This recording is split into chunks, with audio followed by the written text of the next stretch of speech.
저희를 사랑하시는 아버지 하나님, 저희를 진리의 말씀으로 불러주시고 또 주님의 사랑 안에 살 수 있도록 도와주셔서 감사합니다. 새로 허락된 올 한 해 저희들 더 기쁨으로 섬길 수 있도록 붙잡아 주시고 연약한 이 모습들이 주님이 기뻐하시는 거룩한 삶으로 인도될 수 있도록 도와주시고 주님의 인격이, 주님의 향기가 나타날 수 있는 저희들 될 수 있도록 도와주시옵소서. 전도하는데 게으르지 않고 지혜롭게 전도하고 인도할 수 있도록 자비를 베풀어 주시옵소서. 오늘 배우는 이 말씀도 우리의 삶의 한 부분이 될 수 있도록, 그래서 주님이 기뻐하시고 저희들이 더 풍성해질 수 있는 시간들 될 수 있도록 도와주시옵소서. 모든 것을 부탁드리며 예수님의 이름으로 기도드립니다. 아멘. 성경을 같이 찾겠습니다. 마태복음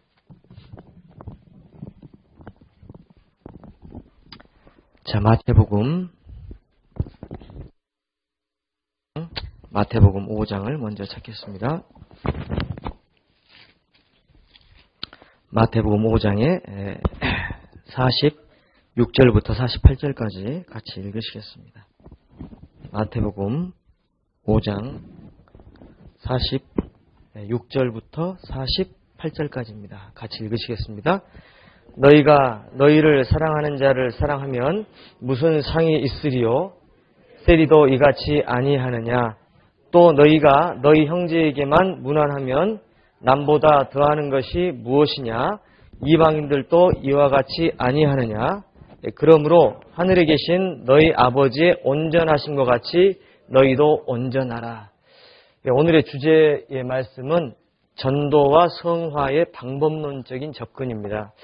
제목을 이렇게 거창하게 잡은 이유는 전도해야 된다라고 한 당위성을 다 알고 있습니다. 또 성화되어야 된다는 당위성을 우리가 알고 있는데, 과연 전도와 성화를 이루기 위해서는 우리가 어떤 방법으로 접근을 해 나가야 될 것이냐라고 하는 그 방법론적인 차원에서 이렇게 말씀을 드리려고 합니다. 먼저는 우리가 성스럽게 바뀌어가는 성화의 삶에 대해서 말씀을 드리려고 하는데요. 프린트물 8번을 보시겠습니다. 프린트물 8번입니다. 좀 넘기셔야 될 텐데요.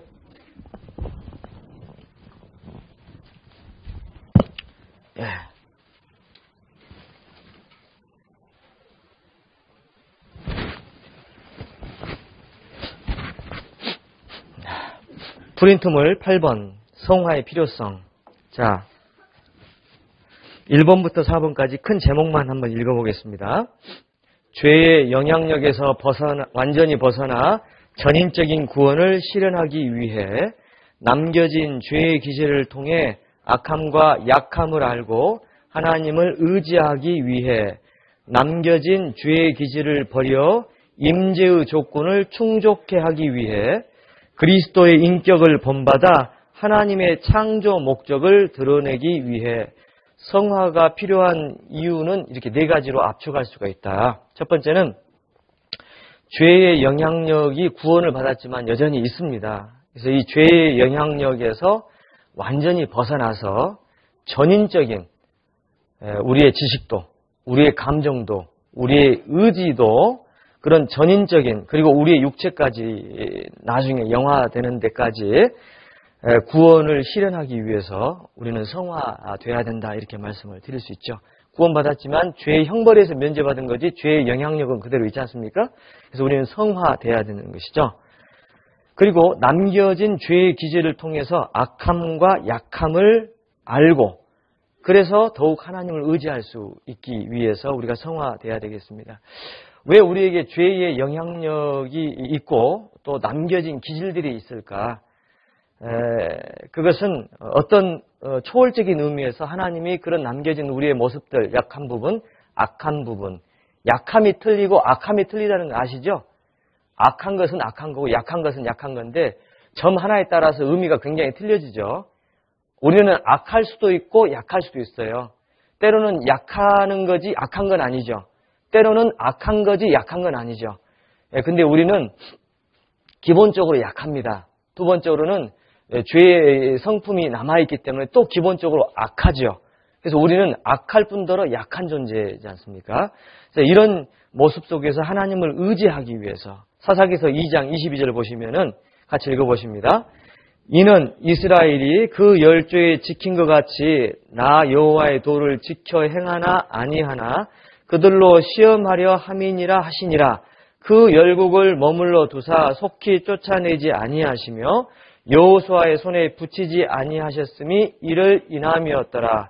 사사기 때 물론 이스라엘 사람들이 그 가나안 족속들을 다 멸망시키지 못한 건 틀림없죠. 그것은 그들의 잘못된 불순종에서 기인된 것이지만은 그렇지만은 그런 어떤 남겨진 그 민족들을 통해서 하나님을 정말로 의지하는지 또 하나님 말씀대로 살아가는지 안 살아가는지를 테스트하려고 하는 하나님의 초월적인 어떤 섭리가 있다는 것입니다. 그래서 우리가 구원받았지만 여전히 주의 기질이 남아있는 이런 것을 통해서 하나님을 더 의지하는 것을 배우게 되고 그리고 그런 어려운 환경 속에 있음에도 불구하고 하나님으로 기뻐해서 하나님의 테스트를 통과함으로 우리가 정말 실질적인 하나님의 자녀가 되는 자격을 더 획득하기 위해서 이런 것들이 주어져 있다라고 우리가 이해하시면 될 것 같습니다. 그 다음에 3번에 보니까 남겨진 죄의 기질을 버려서 임재의 조건을 충족시키기 위해서 그러니까 하나님 앞에서 죄의 기질이 남겨져가지고 계속 잘못된 길로 가면은 하나님이 함께 하실 수가 없지 않습니까? 출애굽기 29장 46절 같이 읽어보십니다. 그들은 내가 그들의 하나님 여호와로서 그들 중에 거하려고 그들을 애굽 땅에서 인도하여 낸 줄을 알리라. 나는 그들의 하나님 여호와니라. 그들이 이제 출애굽을 했습니다. 출애굽이 목적이 아니고 하나님이 함께 하시는 그 가나안 땅에서 영화를 누리기 위해서 출애굽한 것이죠. 구원 자체가 우리의 삶의 목적만이라고 말하기에는 부족함이 있습니다. 하나님의 임재를 위해서 우리는 구원받았죠. 하나님과 함께 살기 위해서 우리는 구원받았습니다. 구원은 하나의 관문이고 하나님과 함께 사는 것이 신앙의 최종의 목적이라고 한다면은 우리가 성화되지 않고는 하나님과 함께 살기가 정말 껄끄러워지는 거죠. 법적 지위는 획득했지만 경험적으로 하나님 우리와 함께 하시기가 어려울 수가 있습니다. 이번에 명절 때 설에 저희 집에 광주에 집에 갔더니 형님 네 분이 왔습니다. 근데 이제 개들을 2마리를 데리고 왔어요. 개들을 2마리 데려왔는데 저는 개 싫어하거든요. 근데 개가 그냥 그 집안에 그냥 온통 막 쏘다니면서 막 짖고 막 재롱 부리고 막 그러는데 저희 큰형이 깨달은 거 있답니다. 그게 뭐냐면은 개들 함께 침대에서 재우기 위해서는 개가 깨끗해야 되잖아요. 그것처럼 우리가 구원받아서 정말 하나님과 함께 동행하기 위해서는 우리가 깨끗하지 않으면 안 됩니다. 구원받을 때는 예수님의 은혜로 죄의 영향력에서 벗어나서 천국의 자격을 얻은 것은 사실이지만은 하나님과 함께 살기 위해서는 진정한 의미에 살기 위해서는 우리가 정말 더 성숙하게 변화되어야 된다는 것이죠. 구원받아서 달랑 천국만 가는 게 아니고 진짜 하나님이 우리의 삶 가운데서 지배하시고 함께 사는 그런 모습이 필요하다. 그런 의미에서 우리가 성화되어야 된다. 이렇게 말씀드릴 수 있고 4번째, 그리스도의 인격을 본받아 하나님의 창조의 목적을 드러내기 위해서 아까 읽었던 말씀 같이 읽어보십니다. 마태복음 5장 48절 그러므로 하늘에 계신 너희 아버지의 온전하신 것 같이 너희도 온전하라. 하나님이 아담을 창조하셨을 때 아담이 하나님의 신부, 하나님의 사랑의 짝으로 창조하셨지 않습니까? 그 하나님의 사랑의 짝으로 창조된 사람은 하나님의 형상을 주셨던 거죠. 하나님의 형상은 뭡니까? 영적인 형상인 것뿐만 아니고 그리스도의 인격의 형상일 수도 있습니다.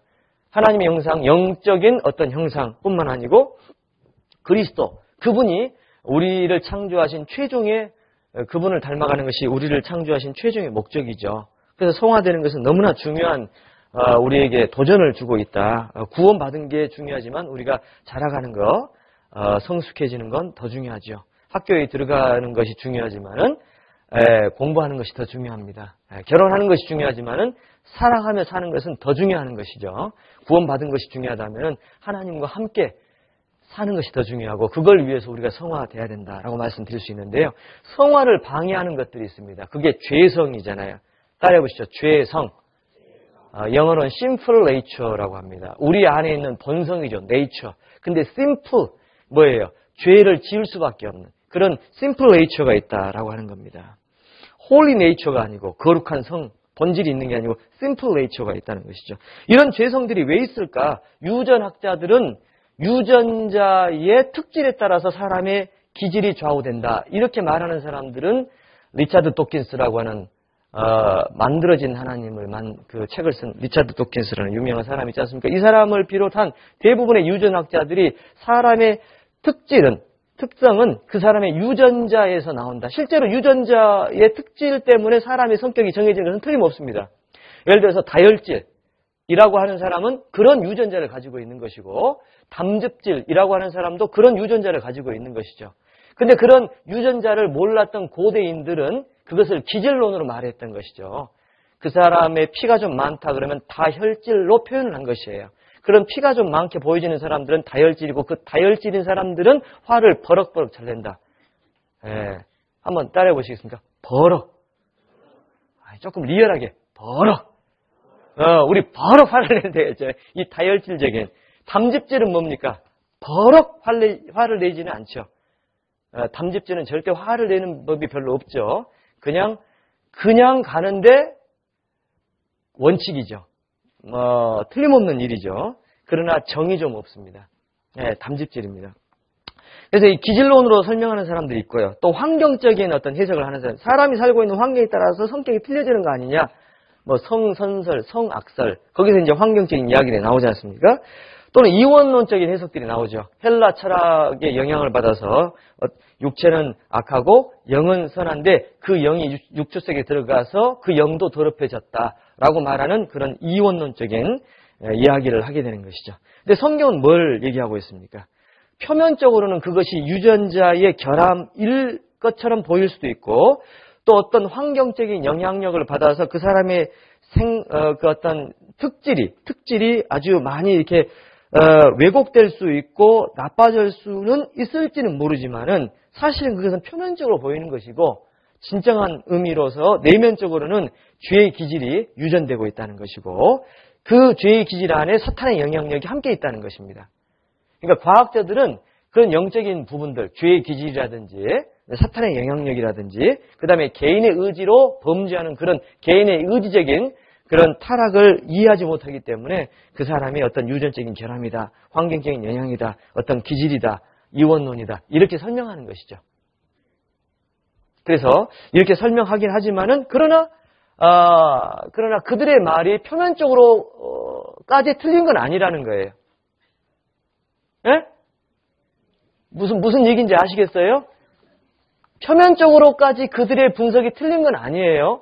유전적인 영향이 틀림없이 있긴 있습니다. 유전자적인 영향이.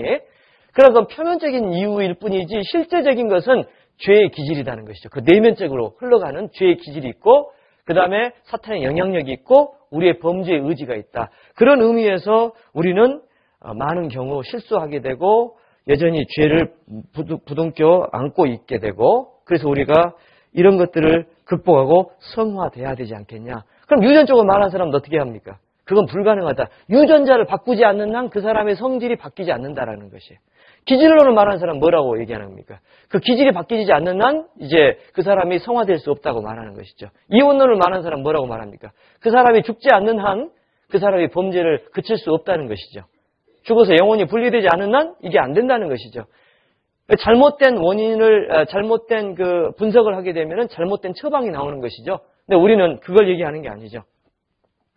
물론 그런 것들이 보일지라도 그 속에 죄의 기질이 있고 그 안에 사탄의 영향력이 있다. 이런 걸 가지고 사람들이 잘못되게 살아가기 때문에 실제적으로 그 죄의 기질이 그리스도의 성령의 충만을 받아서 그 죄의 기질이 통제되고 그것이 변화되어야 된다. 이것이 성화에서 성경에서 말하는 성화의 핵심이죠.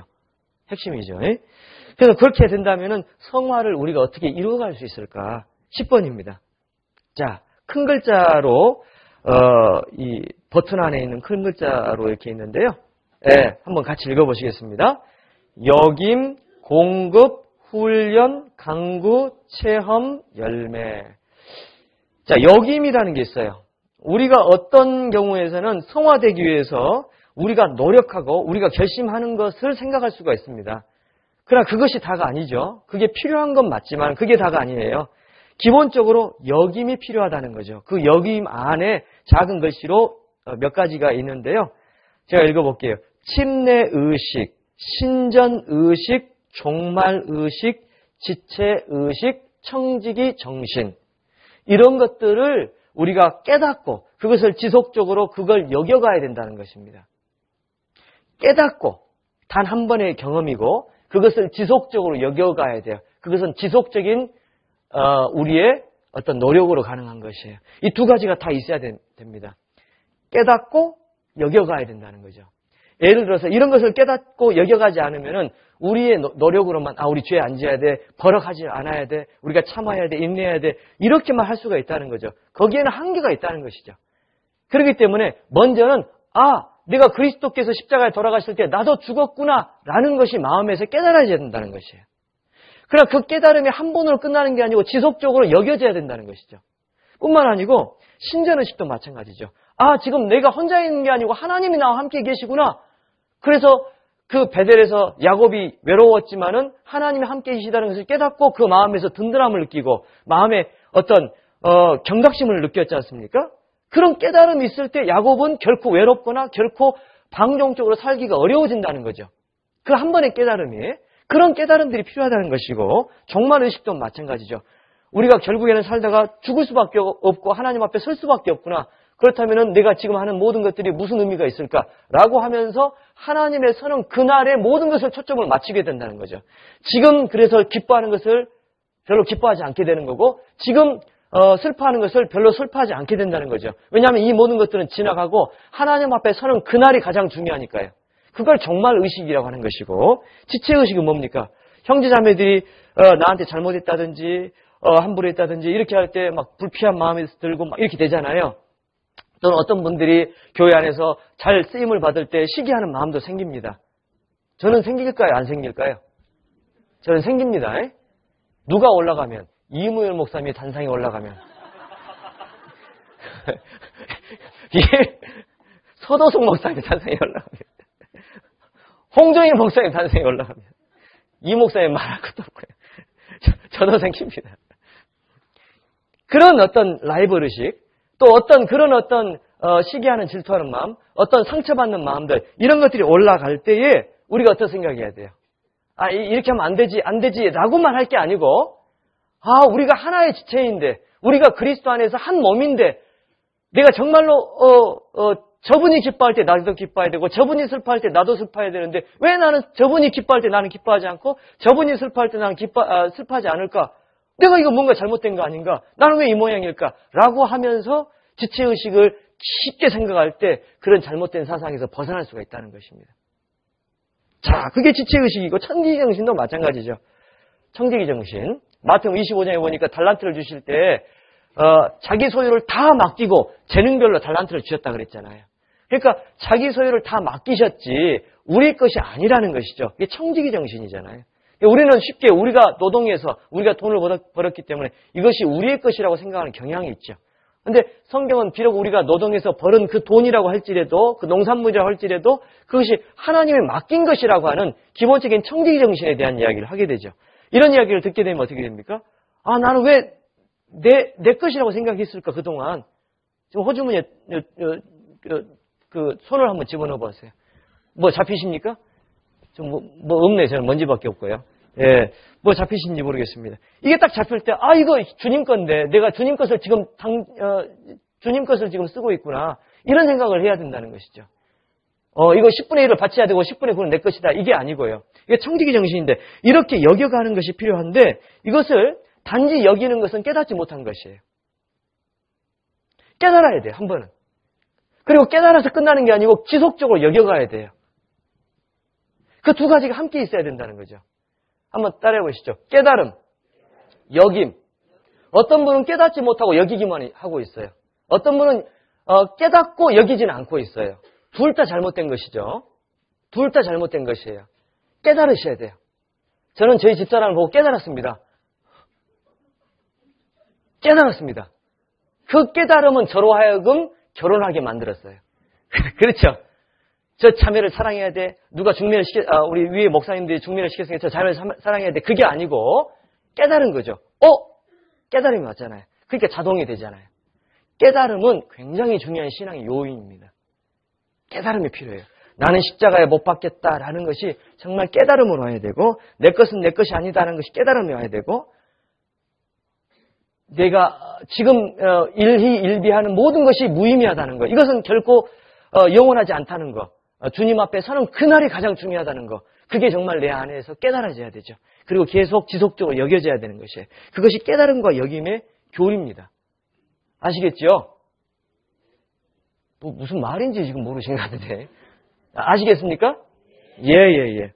그 다음에 이제 그렇게 해서 끝나는 것이 아니고 공급이 필요하다는 것입니다. 공급은 뭡니까? 같이 읽어보십니다. 시작. 말씀, 기도, 교제, 봉사, 서적, 찬양. 됐습니다. 말씀이 공급이죠. 기도가 공급이고요. 교제가 공급이고요. 봉사도 공급이냐? 예, 봉사가 공급이죠. 신앙, 서적도 공급이죠. 찬양도 공급이죠. 이 모든 것들은 우리에게 신성한 공급을 줍니다. 우리에게 도전을 주고, 그러니까 그냥 흘러오는 것 같은 잔잔한 공급도 있지만은 도전을 주는 게 있어요. 충격적으로 다가오는 것들. 말씀을 들을 때, 또 교제할 때 그 간증 속에서 하나님의 역사를 체험할 때 막 전율이 일어나는 것처럼 도전을 받기도 하죠. 그런 도전도 공급 중에 하나입니다. 그러니까 잔잔한 공급도 있고 충격적인 공급도 있죠. 그런 것들을 우리가 공급을 받으면서 우리가 계속 그 말씀에 붙잡히게 되고, 그 간증에 붙잡히게 되고, 그 찬양의 감동에 붙잡히게 되고, 그 구원받은 영적인 거인들의 삶에 붙잡히게 되죠. 저는 어느 날 이게 그 차를 몰고 가는데 어떤 분 말씀을 들었는데요. 그분의 삶을 제가 듣게 됐어요. 너무 엄청난 것들이죠. 상상도 못하는 일들이고 그런 부흥들이 일어나고 있습니다. 그래서 저는 한동안은 그게 계속 머리에 남았었던 거죠. 그게 신성한 공급에 붙잡히는 것이죠. 신성한 공급이죠. 한번 따라해 보시죠. 신성한 공급. 하나님께로부터 오는 신성한 공급이죠. 비록 그것이 전도인의 입으로 통해 나오는 말씀일지 모르고, 또 어떤 이제 새로 구원받은 사람의 간증일지 모르고, 이제 콧노래를 부르는 주일학생들의 콧노래일지 모르지만 어느 순간 내게는 신성한 공급으로 다가오고 있는 것이에요. 그런 신성한 공급들이 있을 때 충격을 받게 되고 그 공급에 사로잡히게 되는 것입니다. 그래서 신앙생활은 사로잡히는 생활이죠. 말씀에 사로잡히는 거고, 이런 공급들에 사로잡히는 것이죠. 뿐만 아니고 그 공급들이 계속 묵상되어져야 된다는 것이죠. 순간으로 끝나는 게 아니고 묵상되어져야 한다는 것입니다.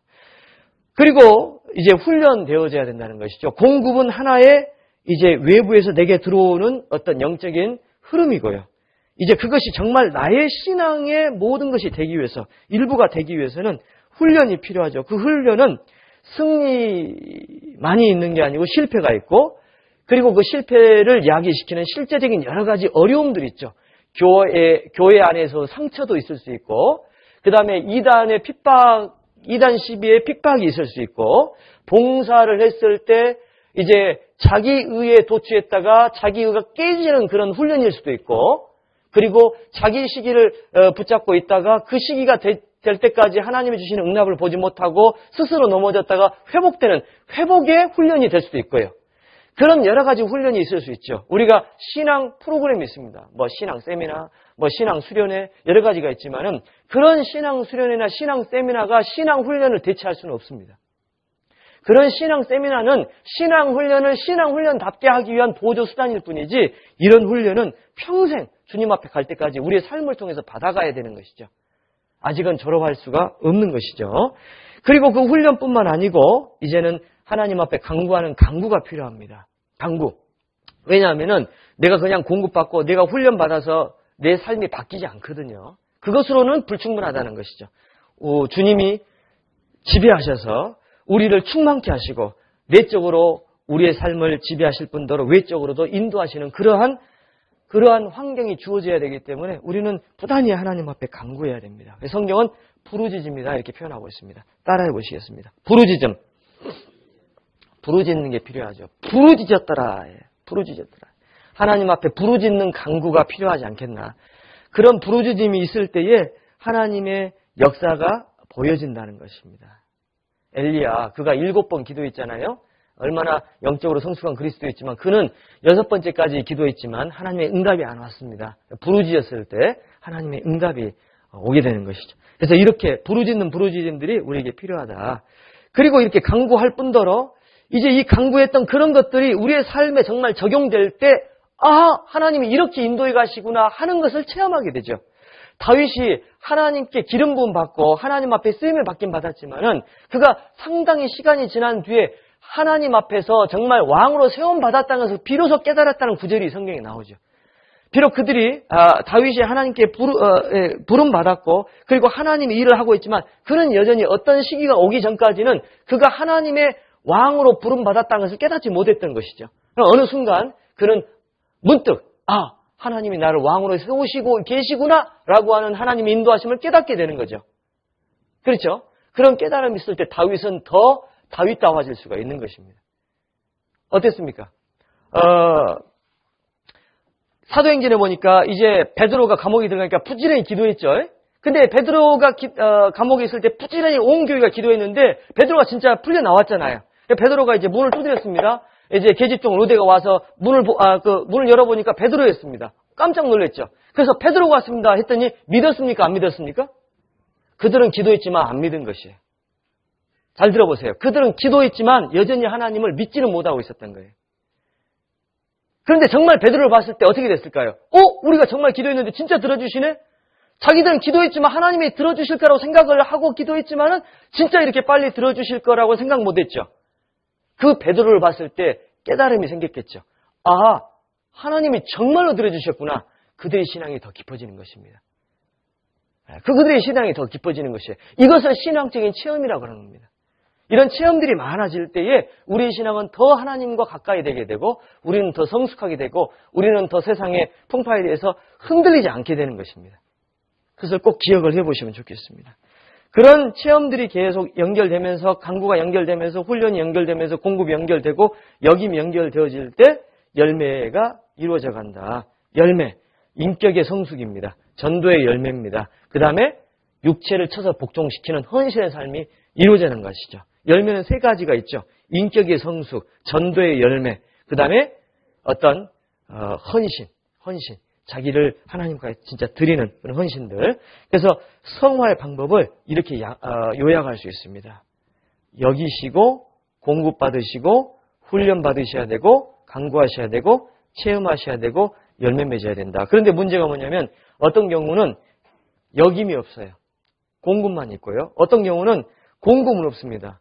훈련만 달랑 받으려고 하고 있고 어떤 경우는 공급도 훈련도 없고 강구만 하는 경우도 있습니다. 이 모든 것들이 어우러져 가야 하나님 앞에 성화되어져 간다라고 말씀드릴 수 있고요. 성화의 장애물들 여러 가지 것들이 나와 있습니다. 이것은 우리 대강당 본관 1층에 있는 부분들인데 이 글들 쭉 읽어보시면은 다 아시는 거죠. 큰 글자를 먼저 좌측에 있는 구원의 의심부터 밑에까지 있고 그 다음에 위에서부터 다시 밑에까지 같이 읽어보십니다. 시작. 구원의 의심, 지나친 죄책감, 게으름, 세상의 유혹, 내성적인 성격, 자기의 의, 생활에 대한 염려, 이단 시비와 혼돈, 전도의 좌절감, 교회 안에서의 상처, 형식적인 신앙, 지나친 부담감. 무슨 뜻인지 다 아시겠죠? 거기 다 설명이 있어요. 쭉 읽어보시면은 이런 것들이 성화를 막는, 우리의 신앙생활을 막는 장애물들이다. 거기에 대한 적절한 방법들이 있기 때문에 참조하시기 바랍니다. 넘기시기 바라고요. 자, 성화를 막는 또 다른 장애물들을 영어로 이렇게 제일 윗줄에 써놨습니다. 이 영어로 써진 것은 캐직 사경회라고 하는 데에서 언급된 것들입니다. 캐직 사경회, 영국의 작은 캐직이라는 마을이 있어요. 그 캐직이라는 마을에서 성경을 공부하고 선포하는 사경회가 일어났었습니다. 그것이 지금까지 계속 지속되고 있어요. 캐직 사경회에 지금도 한 10,000명 이상이 우리 교회로 말하면 동계수련회예요.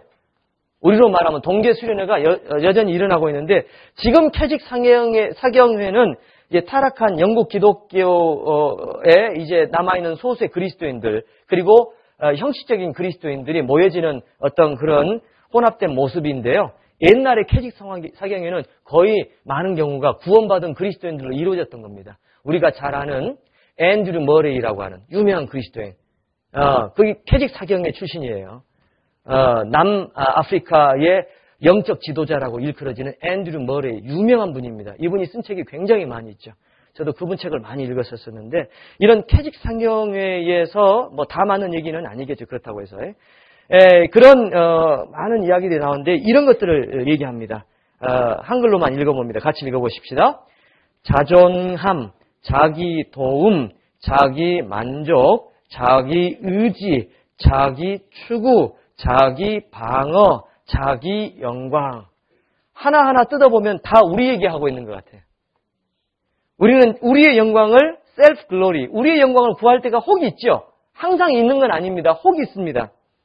자기 방어, 셀프 디펜스. 우리를 방어하고 이것은 이래서 이래 라고 말할 때가 있죠. 이것은 뭡니까? 자기가 안 깨졌다는 증거 중에 하나라는 것이에요. 그 다음에 자기 치구, 셀프 시킹. 내가 뭐가 돼야 되겠다. 자기의 의지가 강할 때 하나님이 역사하시기가 어렵지 않습니까? 셀프 프리징, 자기 만족. 하나님은 만족하지 않는데 자기가 만족할 수가 있어요. 셀프 헬프, 자기 도움이죠. 이게 이제 F가 틀렸네. P로 바뀌어야 되는데 이게 잘못 나왔어요. 자존함, 셀프 디펜던스. 그건 뭐예요? 자기가 스스로 존재한다. 하나님의 도움 없이. 자존함이죠. 자, 이런 것들이 성화를 막는 건데, 이런 것들은 사실 이렇게 용어로 이렇게 정리하지 않아도 우리가 항상 수요 말씀에서 듣는 얘기죠. 그래서 항상 어떻게 해요? 그리스도인은 목을 내놔야 된다. 내 목은 내놓고 내 목에 누가 계셔요? 그리스도께서 계셔야 된다. 이렇게 말할 수 있겠죠. 그래서 이런 것들을 우리가 이제 벗어날 때 주님이 역사하실 수가 있다. 우리 성호경 부역장님은 여기 자존함, 자기 도움, 자기 만족, 자기 의지, 자기 추구, 자기 방어, 자기 영광, 여기서 어떤 게 조금 마음에 걸리시는 것 같습니까? 다 걸리신다고 말씀하셨습니다. 지금 다 걸리신다고. 다 걸리신다고. 자기 만족. 자기 만족은 아마 아니신 것 같고요. 자기 영광? 몰라요. 그럴지도 모르죠. 예. 자, 이런 것들이 우리한테 어느 정도 있습니다. 이런 것들을 벗어나야 됩니다. 그래서 이런 것들을 벗어날 때 어떻게 바뀔 것이냐? 신앙의 인격들이 나오죠. 베드로 전후서에 나와 있는 신앙의 인격, 고린도전서 13장에 나와 있는 신앙의 인격, 뭐 이런 것들이 다 그 나와 있는 것들을 요약을 했는데요. 사랑입니다. 사랑은 고린도전서 13장 13절에 신자의 도덕적인 자질 가운데 가장 중요하죠. 4번, 자제입니다. 자제. 우리의 삶에서 이 자기 훈련이 개발되지 않으면 우리는 봉사일에 적합치 않게 될 것이다. 왜냐하면 자제되지 않고 절제되지 않으면 결국에는 잘못된 길로 나가잖아요. 자기 열심으로. 잘못될 수가 있다는 거죠. 그 다음에 11번, 열정. 같이 읽어보십니다. 이것은 하나님의 일에 정열을 갖는 것을 말한다. 미지근함은 주께 가증한 것이라. 그분은 하나님의 일에 열심을 내는 것을 사랑하신다. 단 열정은 잘못 유도되거나 무질서를 유발해서는 안 된다. 미지근함은 주께 너무나 가증하다고 말하잖아요. 차든지 덥든지 하라. 그러면 세상으로 가라는 얘기냐? 그 얘기는 아니죠. 주님 앞에 온전하게 살아라. 그 말씀이죠. 미지근함, 열정이 필요하다는 것입니다. 그 다음에 13번 기쁨인데요. 굵은 글자 같이 읽어봅니다. 우리의 시선이 주님과 영원한 가치에 고정되는 한 우리의 기쁨은 결코 상실되지 않는다. 사실은 기쁨이 상실되는 단순한 이유가 있습니다. 천국이 눈에 안 보여서 그러죠. 함께 하시는 주님이 안 보여서 기쁨을 순간 놓칠 수 있는 거죠. 근데 정말로 천국 가게 됐고 정말 주님이 함께 하시다는 것이 틀림없다면 우리는 순간순간 기뻐할 수밖에 없는 것이죠. 근데 우리가 그 주님과 천국을 보지 않고 우리의 환경과 우리의 형편을 볼 때에 우리의 기쁨은 금방 날아가 버리는 것입니다. 자, 여기 전등이 켜져 있습니다. 전등을 끄면 어떻게 되겠습니까? 어둠은 그 순간 바로 찾아오는 것이죠. 주님이 우리 마음속에 사라지는 순간 세상은 바로 들어오는 것이고 세상의 염려가 바로 들어오는 것이죠. 거기에 어떠한 지연 시간이 없다는 것이죠. 그래서 우리는 항상 빛 가운데 있어야 된다는 것이죠. 항상 빛 가운데. 엊그제도 제가 어떤 모임에 갔더니 해외 선교여행 갔다 왔던 어떤 청년 이야기를 제가 들었습니다. 가서 함께 참여하니까 너무나 참 좋고 신앙이 회복되고 좋았다는 것이에요. 근데 한국에 오니까 한 2, 3일 지나니까 벌써 하루하루가 마음이 세상으로 가고 있는 것을 발견하는 것이죠. 하루하루가. 그때는 정말 내가 해외 선교에 정말 힘을 보태야 되겠다. 내가 열심히 살아야 되겠다. 내가 교회에서 봉사도 해야 되겠다. 이런 마음이 들었는데 다음날 까지는 괜찮았겠죠. 그 다음날 꼭 봉사를 해야 될까? 그 다음날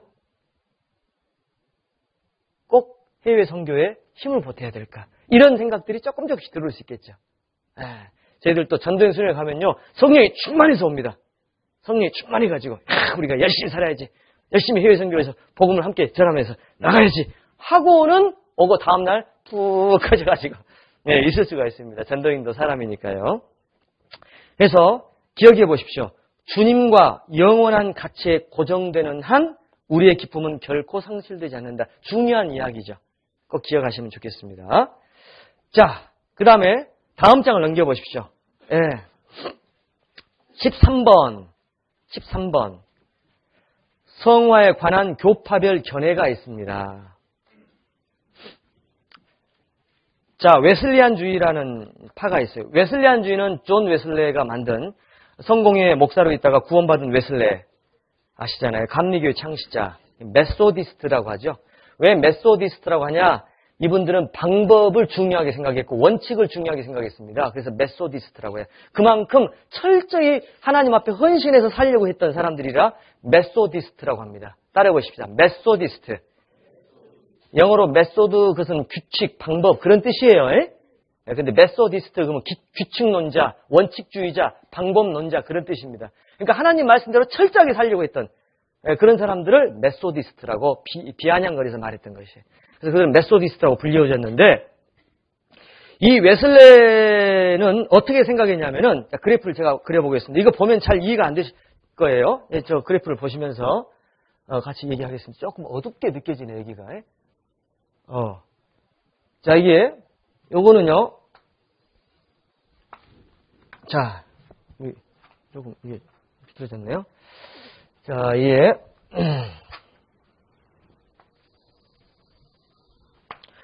이거는 성화도입니다. 성화도. 요거는 시간이라고 얘기할 수 있겠죠. 자, 구원받기 전에는 이렇게 얘기할 수 있겠습니다. 구원받기 전에는 성화도가 거의 없죠. 그냥 그 바닥을 치고 있습니다. 좋았다가 나빴다가 좋았다가 나빴다가 바닥 치고 있어요. 근데 구원받는 순간 어떻게 됩니까? 기본적인 1차적인 성화가 이루어집니다.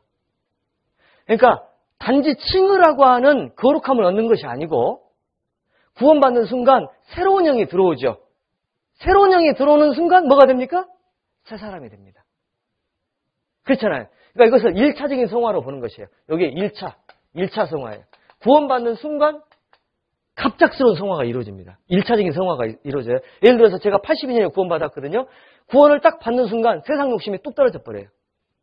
그것은 배워서 되는 게 아닙니다. 설교도 안 들었어요. 근데 세상 욕심이 떨어져 버리고 세상 상태가 떨어지고 세상 연민이 떨어지죠.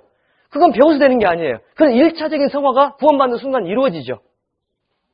어떤 사람은 순간적일 수 있고 어떤 사람은 약간 이제 점진적일 수 있지만 1차적인 성화가 이루어지는 것이죠. 이렇게. 그러다가 이것이 이제 더 올라가야 되는데 이게 좀 지연됩니다. 지연되지만 돼요. 그런데 이게 어떻게 됩니까? 이것이 이제 굴곡이 있습니다. 이렇게. 어떤 경우는 주님 앞에 올라갔다가 어떤 경우는 내려갔다가. 근데 이제 그래프가요. 이게 올라가는 것이 더 많아야지 내려가는 것이 더 많으면 안 돼요. 이렇게. 많이 내려갔다가 조금 올라가고 많이 내려갔다가 조금 이게 어떻게 됩니까? 결국엔 망하는 거죠. 그러니까 조금 내려갔다가 좀 많이 올라가야 돼요. 그래야지 채 갈 수 있잖아요. 이렇게 해 나가야 되고, 그런데 이제 이것이 어느 정도 순간에서 이제 좀 이게 멈춰갈 수가 있죠. 지연될 수 있습니다. 지연되다가도 주님 앞에 여전히 가겠죠. 그런데 이제 우리가 이제 죽음을 경험하게 됩니다. 죽음이 올 때 그동안 성화되지 못했던 부분이 있어요. 이 부분이 불연속적으로 나타납니다. 갑자기 죽음이 올 때 영원한 성화로 이루어지는 겁니다. 이게 성화 그래프라고 할 수 있어요.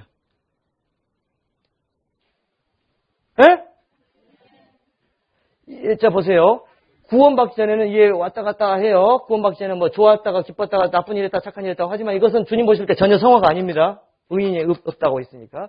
그러니까 구원받은 순간에 1차 성화가 이루어져요. 그리고 점진적인 2차 성화가 이루어집니다. 점진적인 2차 성화. 그리고 어떤 경우는 지연이 되기도 합니다. 지연이 되기도 해요. 그리고 어떤 경우는요. 어떤 경우는 이게 성화가 많이 되는 경우가 있어요. 순간적으로. 이걸 급진적인 성화라 그래요. 급진적인 성화. 따라해 봅시다. 점진적 성화. 급진적 성화. 웨슬레가 말한 건 뭐냐면은, 웨슬레가 말하는 것은 구원받기 전에 이 상태였다가 갑작스러운 성화가 별로 구원받을 때 안 이루어진다. 이게 안 이루어지는데, 이게 쭉 흘러가다가 어떤 말씀에 대한 충격적인 깨달음이 있을 때 갑작스러운 성화가 이루어진다는 거예요. 웨슬레가 말하는 이야기는. 갑작스러운 성화가 이루어졌다가 이것이 이제 거의 지속이 되는. 그러다가 주님이 오시고 내가 죽음을 맞이할 때 갑작스러운 이제 완전한 성화가 이루어지는. 이제 이렇게 설명하는 게 웨슬레의 주의입니다. 그래서 웨슬레 주의는 이런 급진적 성화, 여기서 말하는 급진적 성화를 성화의 전체로 보고 있는 것이에요. 급진적 성화를. 자, 그리고 이제 개혁주의 관점이 있습니다. 존 오웬이니 존 모레이나 이런 사람들은 구원받을 때 여기서부터 그래프가 이렇게 점진적으로 올라간다라고 말하는 것이에요. 이게 개혁주의 이야기고, 그 다음에 이제 그 찰스 라일리라고 하는 사람이 있습니다. 유명한 그 균형이 있는 그리스도인의 삶 이렇게 쓴 미국의 그리스도인인데, 찰스 라일 같은 사람은 구원받은 뒤에 상당한 시간이 지난 다음에 그때 이제부터 이제 영적인 삶을 점진적으로 살아간다라고 말하는 것입니다. 이게 성화 그래프가 다 틀리죠. 그러나 우리가 성경적으로 말한다면은 이렇게 말할 수 있습니다. 1차 성화가 이루어집니다. 언제요? 구원받을 때. 1차 성화가 이루어져요. 그때 사람이 변해요. 그때 구원 안 받은 사람들을 불쌍히 여기는 마음이 들고 새로운 영이 들어왔기 때문에 세상의 어떤 유혹이나 연민이 사라지고 1차 성화가 이루어져요. 그러나 이것이 완전하지 않습니다. 그래서 우리가 지속적으로 하나님을 닮아가야 되고 하나님의 성품이 우리를 지배해야 되죠. 그래서 지속적인 2차 성화가 이루어져야 됩니다. 지속적인 2차 성화가 이루어져야 되는데 어떤 경우는 많은 충격을 받고 2차 성화가 조금 더 가속화되는 경우가 있어요. 이것을 급진적인 성화라고 할 수 있겠습니다. 그러니까 우리의 2차 성화는 점진적, 급진적이 병행을 해나가면서 성화되는 것이에요. 근데 대부분의 사람들이 이게 이제 반복되어져 가면 성화가 돼야 되는데 지연되는 경우가 많다는 거죠. 어느 정도 성화가 되면은 그 상태에서 그냥 지연되어 버리는 이런 경우가 있다는 거죠. 이걸 뭐라고 합니까? 이런 경우를 이건 지연이라고 말하기는 어렵죠. 왜냐하면은 여기서 보면은 지연되는 것처럼 보이지만은 하나님 입장에서 보면은 안 가고 있는 거죠. 이게 상대적인 개념에서 이것은 멈춰 있는 거죠. 요거는 요 단계는 요거보다 훨씬 더 낮은 단계지만 움직이고는 있어요. 이건 생동하는 신앙이 나올 수 있어요. 믿음의 분량이 작지만 이게 훨씬 더 값이 있을 수가 있다는 겁니다. 요거는 이 단계보다 높아요. 그러나 지금 상당히 지연되고 있죠. 무슨 얘기인지 아시겠어요? 예? 그러니까 이런 단계는 이 사람보다는 훨씬 더 경건한 사람일지 모르지만 여전히 이 사람은 지연되고 있을 수가 있다는 것이에요. 자, 이런 것들을 다 고려해 나가면서 우리가 성화가 돼야 된다라고 말하는 겁니다. 자, 그래서 존 웨슬리의 성화 단계, 초기 성화, 구원받을 때 있고요. 온전한 성화, 그다음에 완전한 성화. 이것은 인간의 한계에서 완전히 이루어져 간다는 이런 성화에 대한 교파별 그 관점이 다 틀립니다. 그러나 어쨌든 이런 관점이 틀리긴 하지만은 구원받은 사람은 기본적으로 점진적 성화가 기본 성화의 기본 원칙입니다. 한번 따라해 보시겠습니까? 점진적 성화. 뒤에 히타 좀 꺼주시겠습니까? 뒤에 히타가 있습니다. 우리 집사님. 점진적 성화라고 합니다. 이게 점점 밝아지는 것이죠. 의인은 점점 밝아진다고 말씀하셨습니다. 갑작스럽게 막 순간에 어떤 말씀 깨달아서 확 바뀐다. 그것은 특별한 경우 그럴 수 있겠죠. 그러나 그것은 특별한 경우고 그리스도인의 기본적인 성화는 말씀을 통해서 교제를 통해서 점점 바뀌어가는 것. 이 점진적 성화가 성경에서 말하는 가장 기본적인 성화죠. 이 두 가지를 다 생각하면서 우리의 성화의 방향성을 제시받아야 될 것입니다. 14번. 그렇다면은 성화라는 것은 어떤 것을 의미하는 것이냐. 여기 보면은 의자에 S가 앉아 있어요. 그리고 십자가는 밖에 계시죠. 이건 구원받기 전이죠. 예수님이 밖에 계시고 S, 셀프라고 하는 것이 이제 먼저 내 이기적인 마음이 있는데 페이스, 믿음이 올 때에 주님이 내 안에 와 계시고 셀프는 물러나죠.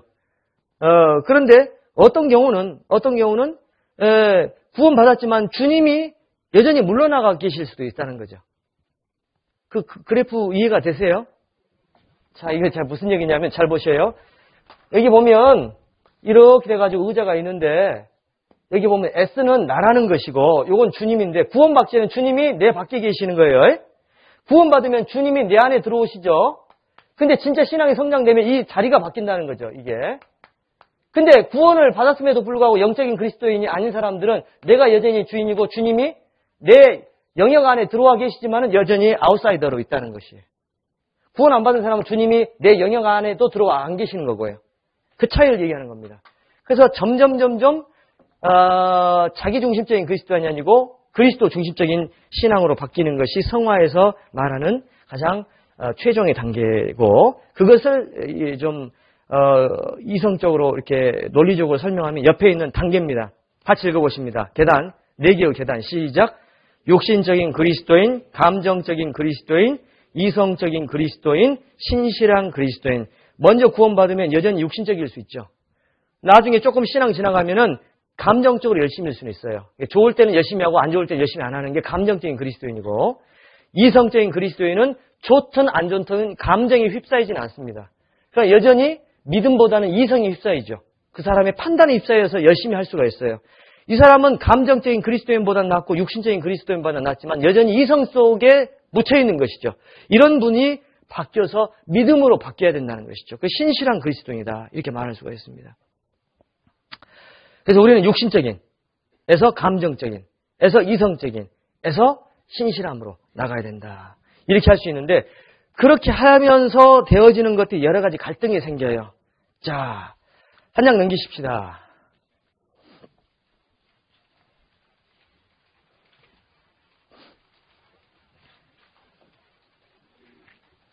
여기 보면은 4개의 반원들의 화살표가 보입니다. 같이 위에서부터 밑까지 읽어보십니다. 비정상적인 갈등, 정상적인 갈등, 승리로 인한 평안, 재림까지의 탄식. 이것이 그리스도인의 체험이죠. 구원받은 다음에 여전히 끊어야 될 많은 죄들과 취미들을 가지고 있습니다. 아직은 죄의 기질에 영향을 받기 때문에. 그럴 때는 비정상적인 갈등을 느낄 수가 있습니다. 구원받았는데 한 5년도 있고 3년도 있고 시간이 지나가는데 담배를 못 끊었고 헌금 생활을 잘 못하게 되고 예를 들면 화를 막 계속 버럭버럭 내게 되고 그러면은 계속 주님 앞에 미안한 감정이 들죠. 이것은 정상적인 감정은 아니라는 것이에요. 정상적인 갈등은 아니라는 것입니다. 그래서 이런 것은 비정상적인 갈등인데 그런 비정상적인 갈등을 가장 잘 설명하는 것들이 뭐냐면은 그 바로 전장에 삼손과 들릴라 이야기를 통해서 알 수 있어요. 사사기서 비정상적인 갈등 1번에 사사기서 16장 17절 같이 읽어보십니다. 시작. 날마다 그 말로 그를 재촉하여 졸음에 삼손의 마음이 번뇌하여 죽을 지경이라. 삼손이 번뇌해서 죽을 지경이라 그랬죠. 왜 삼손이 번뇌해서 죽을 지경이 됐습니까? 들릴라를 용납해서 그런 거죠. 그건 비정상적이잖아요. 사사로서 있을 수 없는 일이잖아요. 이게 비정상적인 갈등이라는 것이에요. 이런 비정상적인 갈등에서 우리는 벗어나야 된다는 것입니다. 그래서 성숙 과정에서 갈등. 그것은 갈라디아서 5장 17절에 나와 있는데요. 같이 읽어보십니다. 육체의 소욕은 성령을 거스리고 성령의 소욕은 육체를 거스리나니 이 둘이 서로 대적함으로 너희의 원하는 것을 하지 못하게 하려 함이니라. 그래서 성령의 소욕이 있고 육체의 소욕이 있다. 이런 것들이 계속 이제 있는데 이것을 이겨가는 것이 어떤 신앙의 어떤 성숙이다. 그렇게 말씀을 드릴 수 있고 이런 육체의 소욕에서부터 오는 갈등은 성숙의 과정에서 오는 갈등이죠. 이건 정상적인 갈등이라고 할 수 있어요. 아시겠죠? 자, 다시 원으로 넘어오십니다. 원으로 넘어오 보셔요. 원으로. 그러면은 그런 정상적인 갈등에서 어디로 가야 되느냐? 승리를 해야 된다. 지속적인 어떤 우리의 공급이나 훈련을 통해 승리가 돼야 된다. 그래서 승리로 인한 평안이 와야 된다는 것이에요. 그래서 승리로 인한 평안이 와야 되고 그 승리는 어떻게 해서 이루어질 것이냐. 제일 밑에 보니까 영적 승리의 4가지 디딤돌이 있습니다. 같이 읽어보십니다. 구원에 대한 감사부터 시작. 구원에 대한 감사, 영적 공급, 연단들, 순종과 헌신, 자기절제, 자기부인. 그랬죠. 자, 이런 것들이 영적 승리를 안겨다 준다는 것이에요. 그것을 말씀으로 표현한 게 어디 있냐? 제일 위에 있습니다. 요한일서 5장 4절을 보니까 대저 하나님께서로서 난 자마다 세상을 이기느니라. 세상을 이김은 이것이니 우리의 뭡니까? 우리의 노력이 아니에요. 처음에 이김은 우리의 믿음이에요. 여기를 노력으로 바꾸시면 안 돼요. 그리스도께서 우리를 위해서 죽으시려고 이 땅에 오셨다라고 하는 그 믿음이 있을 때 세상을 기본적으로 이길 수 있는 믿음이 주어진다는 것이에요. 그것이 구원에 대한 감사라는 것입니다. 예, 이런 감사가 세상을 이기는 것이지 우리의 노력만 이기는 건 아니라는 것이에요. 그 다음에 출애굽기 17장 12절 같이 읽어보십니다. 모세의 팔이 피곤함에 그들이 돌을 가져다가 모세의 아래에 놓아 그로 그 위에 앉게 하고 아론과 훌이 하나는 이 편에서 하나는 저 편에서 모세의 손을 붙들어 올렸더니 그 손이 해가 지도록 내려오지 않았다. 뭐 이런 얘기죠. 자, 여기에 보니까 모세, 우리를 얘기하는 거죠. 아론과 훌, 교제의 힘을 얘기하고 성령의 능력을 얘기하는 것이죠. 예. 그 성령의 능력과 교제의 힘으로 우리의 신앙이 지켜진다. 이게 뭡니까? 영적 공급이라는 것이에요. 그 다음에 로마서 8장 13절 같이 읽어보십니다. 너희가 육신대로 살면 반드시 죽을 것이로되 영으로서 몸의 행실을 죽이면 살리니. 됐습니다. 영으로서 몸의 행실을 죽여야지 산다. 죽여야지 산다. 이게 뭡니까? 신성한 공급으로 인한 우리의 부단한 노력이라는 것이죠. 영으로서 몸의 행실을 죽이면 산다. 죽여야 되는 것입니다. 그리고 베드로전서 4장 1절 보니까 같이 읽어보십니다. 그리스도께서 이미 육체의 고난을 받으셨으니 너희도 같은 마음으로 갑옷을 삼으라. 이는 육체의 고난을 받는 자가 죄를 그쳤음이니. 이게 뭡니까? 연단이 계속 이어질 때 우리의 죄가 그쳐진다는 것이죠. 연단이 이어질 때. 그 다음 마태복음 16장 24절 보니까 이에 예수께서 제자들에게 이르시되 아무든지 나를 따라오려거든 자기를 부인하고 자기 십자가를 지고 나를 쫓을 것이니라. 이거 뭡니까? 부단한 자기절제, 자기 부인이 있지 않으면 안 돼요. 난 영적으로 성숙하고 싶은데 공급을 많이 받고 연단도 많이 받고 하는데 안 돼요 라고 말하는 분은 부단한 자기 부인이 부족해서 그런 것이죠. 자기 부인. 자기 부인은 부인하기가 어렵다 그랬죠? 자기 부인이니까. 아니, 자기 부인이 제일 사랑스러운데 어떻게 부인이 되겠습니까? 그런 문제가 되는 것이죠. 그 다음에 빌립보 4장 9절 같이 읽어보십니다. 너희는 내게 배우고 받고 듣고 본바를 행하라. 그리하면 평강의 하나님이 너희와 함께 계시리라. 어떻게 해야지 승리로 인한 평강이 이루어지느냐? 이미 배운 것을 행할 때 내 마음에 평강이 온다는 거죠. 더 많은 공급이 필요한 게 아니고 이미 알고 있는 말씀을 지켜가는 것도 승리의 조건이 된다. 또 평강의 조건이 된다. 그래서 순종과 헌신이 그런 의미입니다. 그렇죠? 계시록 12장 11절 보니까 또 여러 형제가 자기 어린 양의 피와 자기의 증거하는 말을 인하여 저를 이기었으니 그들은 죽기까지 자기 생명을 아끼지 아니하였도다. 여기에 2가지가 있습니다. 어린 양의 피로 승리하는 기본적인 승리가 있고 죽기까지 자기 생명을 아끼지 아니하는 죽음을 불사하는 자기의 결심이 필요한 것이죠. 자, 이런 모든 것들이 있을 때 승리로 인한 평안이 있다. 그러나 그런 평안이 온다고 해도 잠깐 방심하면 금방 평안이 깨지는 것이에요. 그래서 여기 원 하나가 빠졌는데요. 원 하나가 빠진 게요.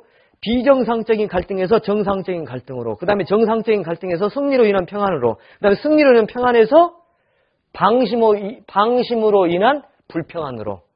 이렇게 거기다 하나 넣으셔야 되겠죠. 방심으로 인한 불평안, 갈등이 오죠. 불평안, 갈등. 그러니까 빨리 그런 방심을 틈타지 못하게 하기 위해서 우리가 계속 지속적인 말씀을 드려야 되죠. 자, 저를 한번 보시겠습니까? 우리 매일 주일 말씀 듣죠. 매일 수요 말씀 듣죠. 특별한 교리가 따로 있습니까, 거기에? 특별한 교리 따로 없죠. 이미 들었고 알고 있는 말씀을 또 듣고 또 듣는 것이죠. 그런데 그렇게 할 때 우리의 승리가 지켜진다는 것이죠. 왜? 방심할 틈을 안 주는 거니까요. 아시겠죠? 그러니까 특별한 교리를 더 배우고 특별한 말씀을 더 배워서가 아니고 그런 안정적인 말씀을 계속 듣고 들을 때에 우리의 평안이 지켜진다고 하는 그런 것입니다. 그래서 그런 의미에서 방심이 우리의 신앙을 앗아갈 수 있기 때문에 방심을 피하기 위해서 우리는 동일한 교제에, 동일한 집회에, 동일한 봉사에 나와야 된다는 것입니다. 자, 이런 것들을 쭉 이야기하면서도 뭐가 있냐면은 아무리 승리하는 사람도 재림 때까지는 탄식이 있다. 그래서 4번, 방가로 4번 같이 읽어보십니다. 평강의 승리가 있어도 시작. 평강 승리가 있어도 육체의 한계와 죄송으로부터 오는 탄식은 있다. 이런 탄식은 재림으로만 소멸될 수 있기 때문에 믿음으로 기다려야 한다. 무슨 얘기인지 아시죠? 예, 주님 오실 때만 완전한 탄식이 사라지는 거죠. 그 탄식은 두 종류죠. 육체의 한계. 오늘 여기 오셨는데요. 여기 오신 분들 중에서도 하품 하시는 분이 계세요. 근데 하품을 안 하려고 했는데 하품이 됐죠. 왜 그러냐면 이런 말씀을 들으면서 하품할 수가 없잖아요, 지금. 근데 하품이 되시죠? 근데 하품이 안 되려고 했는데 하품이 되는 것은 뭡니까? 육체의 한계예요. 오늘 그렇게 피곤하게 일하셨고 영업하시면서 갑에 눈치를 슬슬 봐가면서 스트레스 받으면서 그냥 밥을 먹을 때도 접대의 밥을 먹어야 되니까 굉장히 막 어렵게 드셨잖아요. 그러다가 오니까 그냥 편하잖아요. 특별히 저는 더 편한 얼굴이잖아요. 뭐 하품해도 아무런 얘기도 안 하고 사람들이 별로 안 와도 별로 제가 뭐 스트레스 안 받잖아요. 예. 그러니까 사실은 편해요. 그러니까 이제 몸은 편하지, 이게 하루에 피곤은 막 몰려오지, 눈은 막 자울자울하지, 목사님 목소리는 잠자기 딱 좋게끔 일정한 톤이지 막 하니까 이제 계속 그럴 수가 있죠. 이게 육체의 한계입니다. 근데 그 육체의 한계를 이해하지는 못하는 목회자가 있을 수 있죠. 왜 저래요? 막 그러죠. 그분도 그 육체의 한계를 가지고 있어요. 지금 왜 저래요? 말하는 그분도 그분의 한계입니다. 그걸 좀 이해해주면 얼마나 좋아요. 얼마나 지루하게 설교했겠으면 그리고 얼마나 저분이 피곤해 있으면 졸겠습니까? 이해해줘야 되는데 왜 저냐고 또 화를 내요. 그러면 더 졸리죠 이제. 그렇게 해서는 안 되겠죠.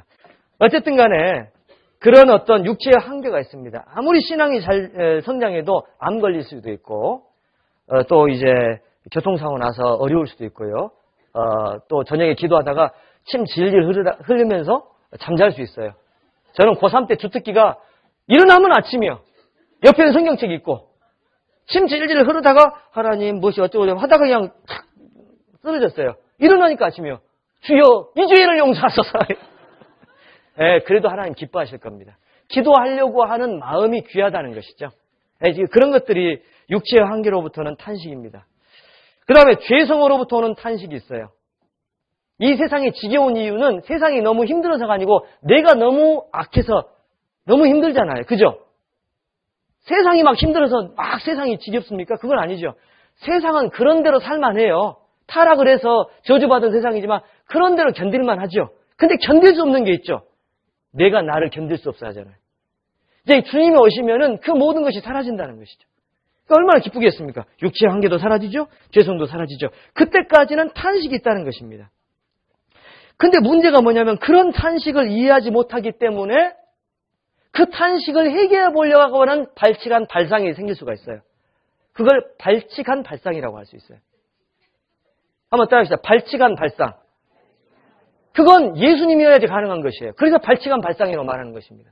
그런 한계는 누구든지 겪을 수 있는 것이에요. 그건 예수님도 겪었던 것이죠. 예수님도 피곤하시고 목마르시고 우셨잖아요. 육체 한계가 있는데 그런 한계까지도 벗어보려고 하면 그게 초인주의 사상이 되는 거예요. 그리고 기독교 신비주의로 빠지는 것이죠. 그래서 여기 우리 교회 안에서 열심히 신앙생활했던 어머니 회장님, 우리 어머니 회장님 아니고요. 조장님, 집사님 이런 분들이 갑자기 우리 교회를 떠나게 되는 겁니다. 다른 교리를 찾아서 그 교회를 들으면 마음의 평강이 와요. 이제까지는 내가 하려고 했고 이제부터는 그리스도가 하신다. 이제까지는 내 노력을 했고 이제는 주님의 은혜로 산다. 라고 하는 잘못된 교리가 들어올 수가 있습니다. 그래서 발칙한 발상이라고 하는 것이죠. 그래서 6번을 보십시오. 방과로 6번. 같이 읽어보십니다. 시작. 두 가지 극단, 거짓 성화와 만족, 플러스 지나친 패배주의. 계속 읽어보십니다. 시작. 성화의 원칙에 대한 개념을 바꿈으로 만족하는 성화는 비성경적이며 단순한 자기 만족이다. 여기 보면은 뭐나 교회가 있습니다. 뭐가 있잖아요. 뭐나 교회가 있습니다. 뭐나 교회는요, 이제까지는 내가 하려고 했다는 것이죠. 그러니까 헌금도 있잖아요. 그동안은 막 우리 교회에서 막 죽자 사자 했다는 거죠. 근데 뭐나 교회 갔더니 은혜로 사는 거예요. 안 되면 하지 말어. 물론 우리가 돈이 없으면 주님이 그 돈 없는 것까지 밟진 않으시잖아요. 빚내서 헌금하라고 하시지 않지 않습니까? 그런데 그래도 우리가 자기 절제하고 부단히 노력하고 최선을 다하는 게 필요한데 은혜로 하는 거예요. 그래서 그냥 그 은혜를 빌미로 방종으로 빠지는 그런 교리가 들어오면 마음이 평안이 들어오겠죠. 단순히 헌금뿐만 아니고 어떤 주님 앞에서 봉사하는 교회 학교 봉사도 너무 힘들잖아요. 막 그냥 어거지로 막 힘들게 막 하다가 그런 이야기를 들으면 하면서 머나교회로 가게 되겠죠. 이런 교리들이 지금 우리 교회 안에 들어올 수가 있어서 제가 말씀드리는 겁니다. 이것을 머나교회로 갑니다. 그 다음에 속생명파의 위험한 발상이 있습니다. 속생명파라고 하는 파가 있어요. 이런 파에 조금 발상이 좀 위험한 것들이 있습니다. 여기 보니까 급진적 성화를 얘기했는데 이런 급진적 성화를 성화의 모든 것으로 생각해서 구원받았다. 그런데 여전히 육신적이다. 그런데 말씀이 마음에 들어와서 깨달아질 때 완전히 이루어지고 그 성화의 단계는 지속되다가 주님 오실 때 완전 성화가 이루어진다. 라고 말한 이런 급진적 성화의 천병의 교리를 전하는 파가 이 속생명파죠. 교회 역사 속에서 속생명파가 있습니다. 자, 이런 것들을 우리가 기억하면서 여기서 벗어나야 되겠고, 그렇다고 해서 지나친 패배 의식에 빠져서도 안 되죠. 나는 왜 그럴까? 나는 왜 이 모양일까? 이렇게 생각할 수 없습니다. 한번 따라해 보시죠. 믿음의 분량대로 지혜롭게 생각하라. 믿음의 분량이 있고 그 분량 안에서 최선을 다하는 것을 기뻐하시지 내가 결코 바울이 될 수는 없습니다. 내가 결코 신앙의 영적 거인들이 될 수 없고 나는 나일 수는 있어요. 내가 내 안에서 최선을 다할 때 주님 기뻐하실 것이라고 우리가 기억하면서 살아가야 되겠습니다. 자, 영적 성숙을 위한 몇 가지 조언들이 있는데요. 자, 큰 글자 읽어봅니다. 1번 방가로 시작. 개선해야 할 점을 인식하라. 내가 뭐가 약하냐? 내가 약한 게 있어요. 여자에 약하냐? 돈에 약하냐? 명예에 약하냐? 아니면은 교회 직분에 약하냐? 상처에 약하냐? 이런 것들을 기억하셔야 되겠죠. 2번 같이 읽어보십니다.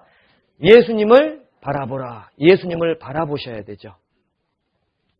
예수님은 우리의 신앙의 가장 큰 롤 모델 되시고 원동력이 되시잖아요. 그 다음에 4번 같이 읽어보십니다. 말씀을 묵상하라. 말씀을 묵상하셔야 되겠죠. 결국에는 신앙생활 잘못하는 이유 중에 가장 뻔한 이유가 말씀 안 봐서 그런 거죠. 근데 이 뻔한 이유를 뻔하지 않게 생각하는 사람들이 많이 있어요. 그러니까 말씀 안 보면서 계속 신앙생활 못하니까 못하는데 그 원인을 다른 데 찾으려고 하죠. 말씀을 계속 가까이 하면은 하나님과 가까이해서 하나님 말씀대로 살게 된다는 것이고 그분의 힘을 힘입게 된다는 것이죠. 그래서 뻔한 이유인데 잘 안 되는 이유 중에 하나가 말씀을 가까이 하지 않아서 그렇습니다. 그 다음에 5번도 읽어보십니다. 다른 사람들의 경건한 본을 본받으라. 그렇습니다. 뭐 말할 것이 없죠. 그 다음에 6번 고난과 핍박이 당신을 연단하도록 하라. 쉬운 것은 아니죠. 그러나 우리가 피할 수 없고 지나쳐서도 안 됩니다. 땀을 적게 흘린 만큼 피를 더 많이 흘린다는 영적인 교훈을 기억을 하셔야 되겠죠. 8번을 또 읽어보십니다. 세상의 습관들을 버려나가자. 세상과 결별하려고 노력을 해나가야 되겠죠. 넘겨보십니다.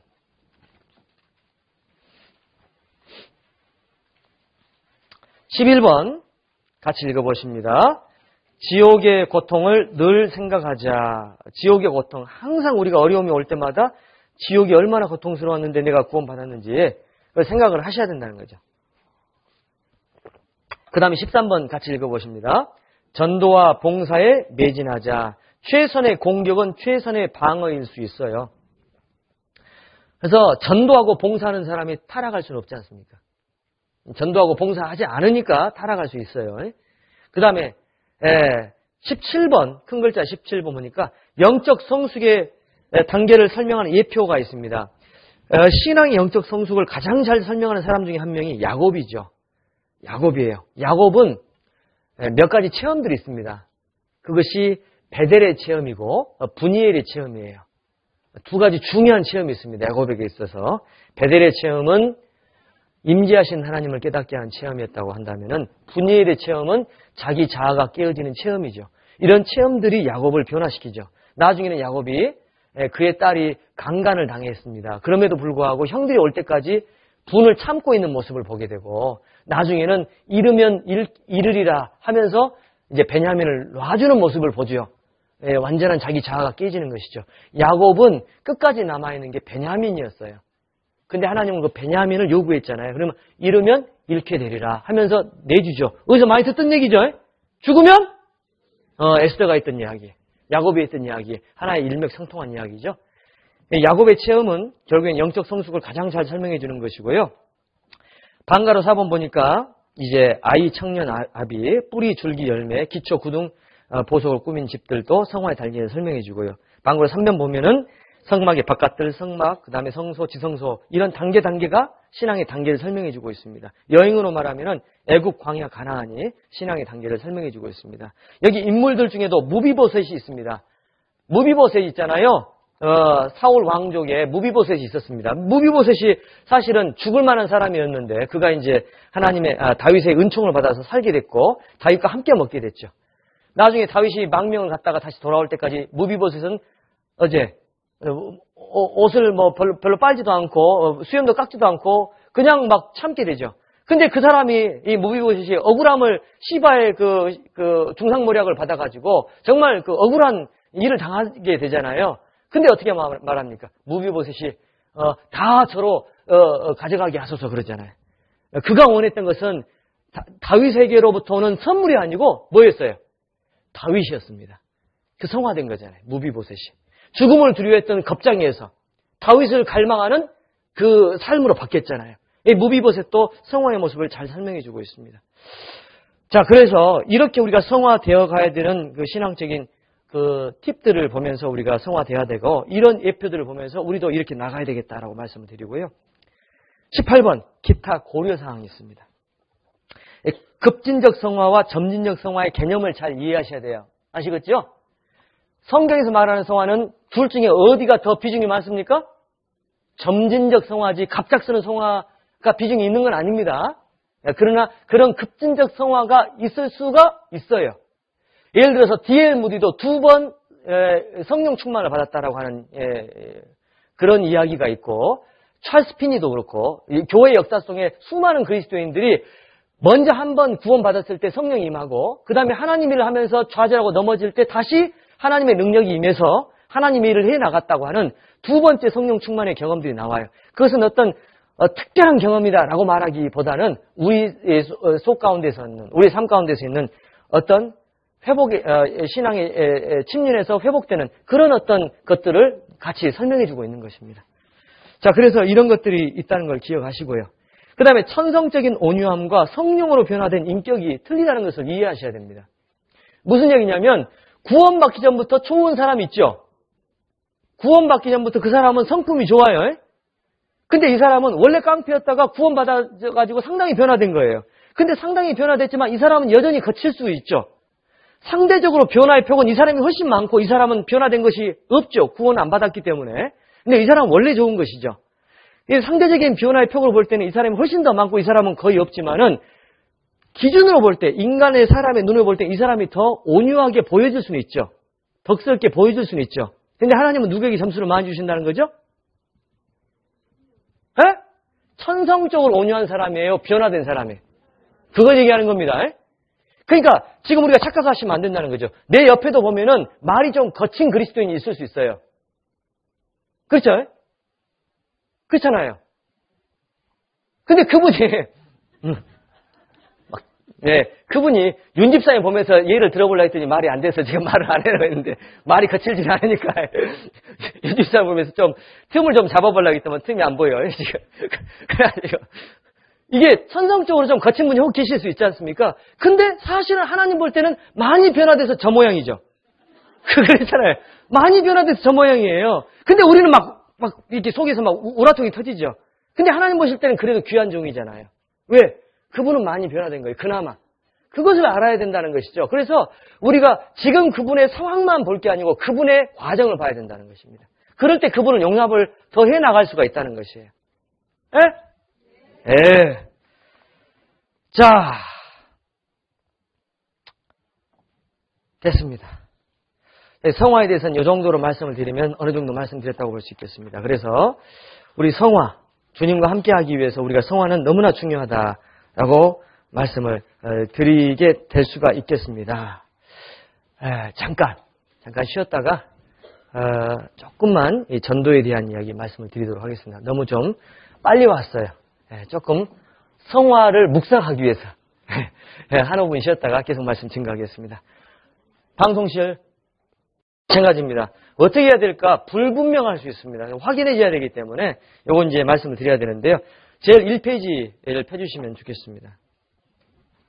전도의 이유 큰 글자를 같이 읽어보십니다. 1번부터 4번까지 큰 글자가 아니고 헤드라인만 같이 읽어보십니다. 시작! 주님의 지상 최대 명령이므로 사람에 대한 최대의 호의이며 최소의 의무이기에 그리스도인의 최대의 권한이며 최대의 의무이기 때문에 그리스도인의 상급이므로 이건 너무 중요한 얘기죠. 그래서 3번만 다시 한번 읽어봅니다. 고린도서 9장 16절 시작! 내가 복음을 전할지라도 자랑할 것이 없으면 내가 부득불 할림이니 만일 복음을 전하지 아니하면 내게 화가 있을 것이미로다. 그렇습니다. 저희 큰형님이 응급실에서 근무한 적이 있어요. 인턴 코스 레지던트 코스 밟으면서 저한테 그런 얘기를 한 번 한 적이 있습니다. 내가 너무 잘못 살았다고. 왜 그렇게 잘못 살았냐? 사람의 생명이 오가는 이 상황에서는 눈이 번쩍번쩍한대요. 거기는 의사 선생님이요. 잘못 레지나 인턴이 잘못하잖아요. 바로 조인트를 까버립니다. 왜냐하면 잘못하면 죽으니까요. 잘못하면 죽어요. 그러니까 사람 생명을 다루는 거니까 너무 스트레스를 많이 받고 스트레스를 많이 줄 수밖에 없는 것이죠. 사람 생명이 왔다 갔다 하는 것이죠. 근데 사람 생명도 이런데 전도는 그 영혼이 지옥에서 천국으로 인도하는 것이지 않습니까? 근데 우리는 당장은 눈에 안 보이죠. 당장은 지옥 가는 게 눈에 안 보이지 않습니까? 당장은 죽어있는 영혼들이 안 보이니까 우리가 느슨해질 수가 있어요. 근데 그런 응급실이나 장례식이나 어떤 이런 데를 갈 때에 시장 한복판에 갔었을 때에 우리가 그분들을 보면서 느끼는 거죠. 저 할머니는 지금 저렇게 팔고 있는데 뭘 왜 살까? 사는 것도 힘들고 죽어서 지옥 가잖아요. 그 할머니한테 복음을 전해 안 되겠습니까? 이런 생각들. 응급실에서 죽어가는 사람들을 보면서. 그래서 전도는 우리의 최대의 의무죠. 그리고 최대의 권리라고 말씀드릴 수 있습니다. 그래서 우리 전도해야 될 것은 더 이상 말할 필요가 없는 것인데요. 전도해야 될 내용은 뭘까? 1번부터 3번 같이 읽어보십니다.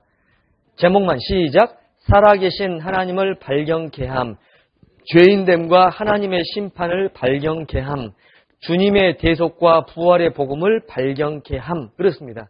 지금 현재 사형리가 있지 않습니까? 사형리. 아주 인스턴트 복음이라고 합니다. 인스턴트 복음. 따라해 보시죠. 인스턴트 복음. 복음은 복음인데 그냥 인스턴트죠. 인스턴트 복음이에요.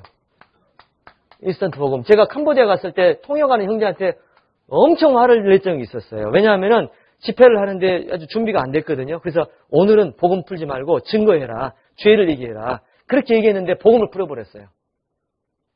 그래서 그 캄보디아 통역하는 형제한테 화를 많이 냈습니다. 왜 복음을 풀었냐? 그 형제가 하는 얘기가 그거예요. 이 사람들은 오늘 안 오면 다시는 안 온다. 내가 캄보디아 사람들 안다.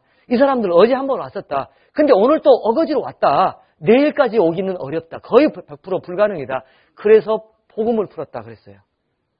어쩔 수 없는 선택이었다는 것을 이해는 합니다. 그런데 그래도 너무 섣부른 복음을 얘기한 것이에요. 너무 섣부른 복음. 선교사들이 빨리 복음을 풀려고 하는 마음들이 있습니다. 이거 잘못된 것이죠. 이건 지식이죠. 머리만 알고 복음이 마음에 이루어지지 않는 겁니다. 그래서 인스턴트 복음은 아니잖아요.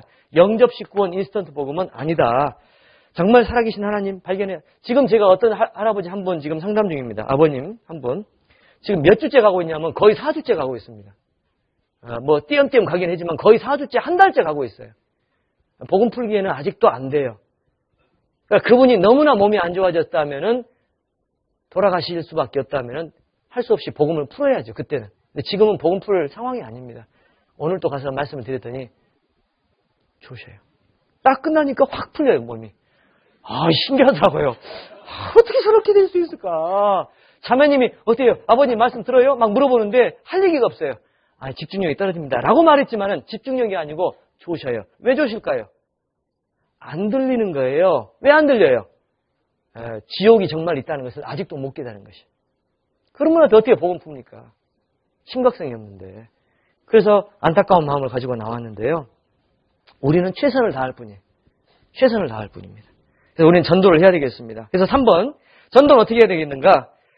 자, 국내, 해외 동시다발적인 영적 전쟁이다. 동시다발적입니다, 이게. 왜냐하면은 국내 선교 끝내고 해외 선교 해야 된다가 아니에요. 가족 전도한 다음에 해외 선교해야 된다. 그것도 아니죠. 가족도 해야 되고, 국내도 해야 되고, 해외도 해야 되고, 동시에 다 이루어져야 되죠. 왜냐하면 하나님 보실 때는 다 귀하니까요. 동시다발적입니다. 물론 순서로 말하면은 먼저 예루살렘에서 복음이 전해져야 되고, 그 다음에 사마리아로, 그 다음에 온 땅까지 가야 되죠. 내 가족이 구원받아야 되고, 친척이 구원받아야 되고, 해외까지 가야 되죠. 자기 가족 구원 안 받았는데 해외만 전도한다. 그건 이상한 것이죠. 그러나 기본적으로 복음 전하는 것은 동시다발적이어야 된다. 물론 우선순위는 가정에서부터 시작되는 것은 맞겠지만은.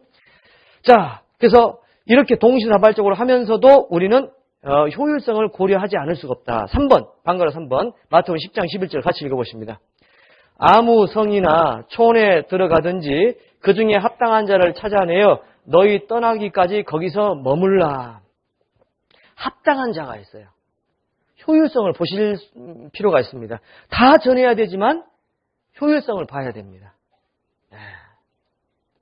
그래서 동시다발적인 영적 전쟁이면서 효율성도 고려해야 되는 영적 전쟁이면서 가족부터 전도해야 되는 영적 전쟁이다. 여러 가지 모습으로 얘기할 수 있겠죠. 전도는 뭐냐면은 신앙 건강의 척도입니다.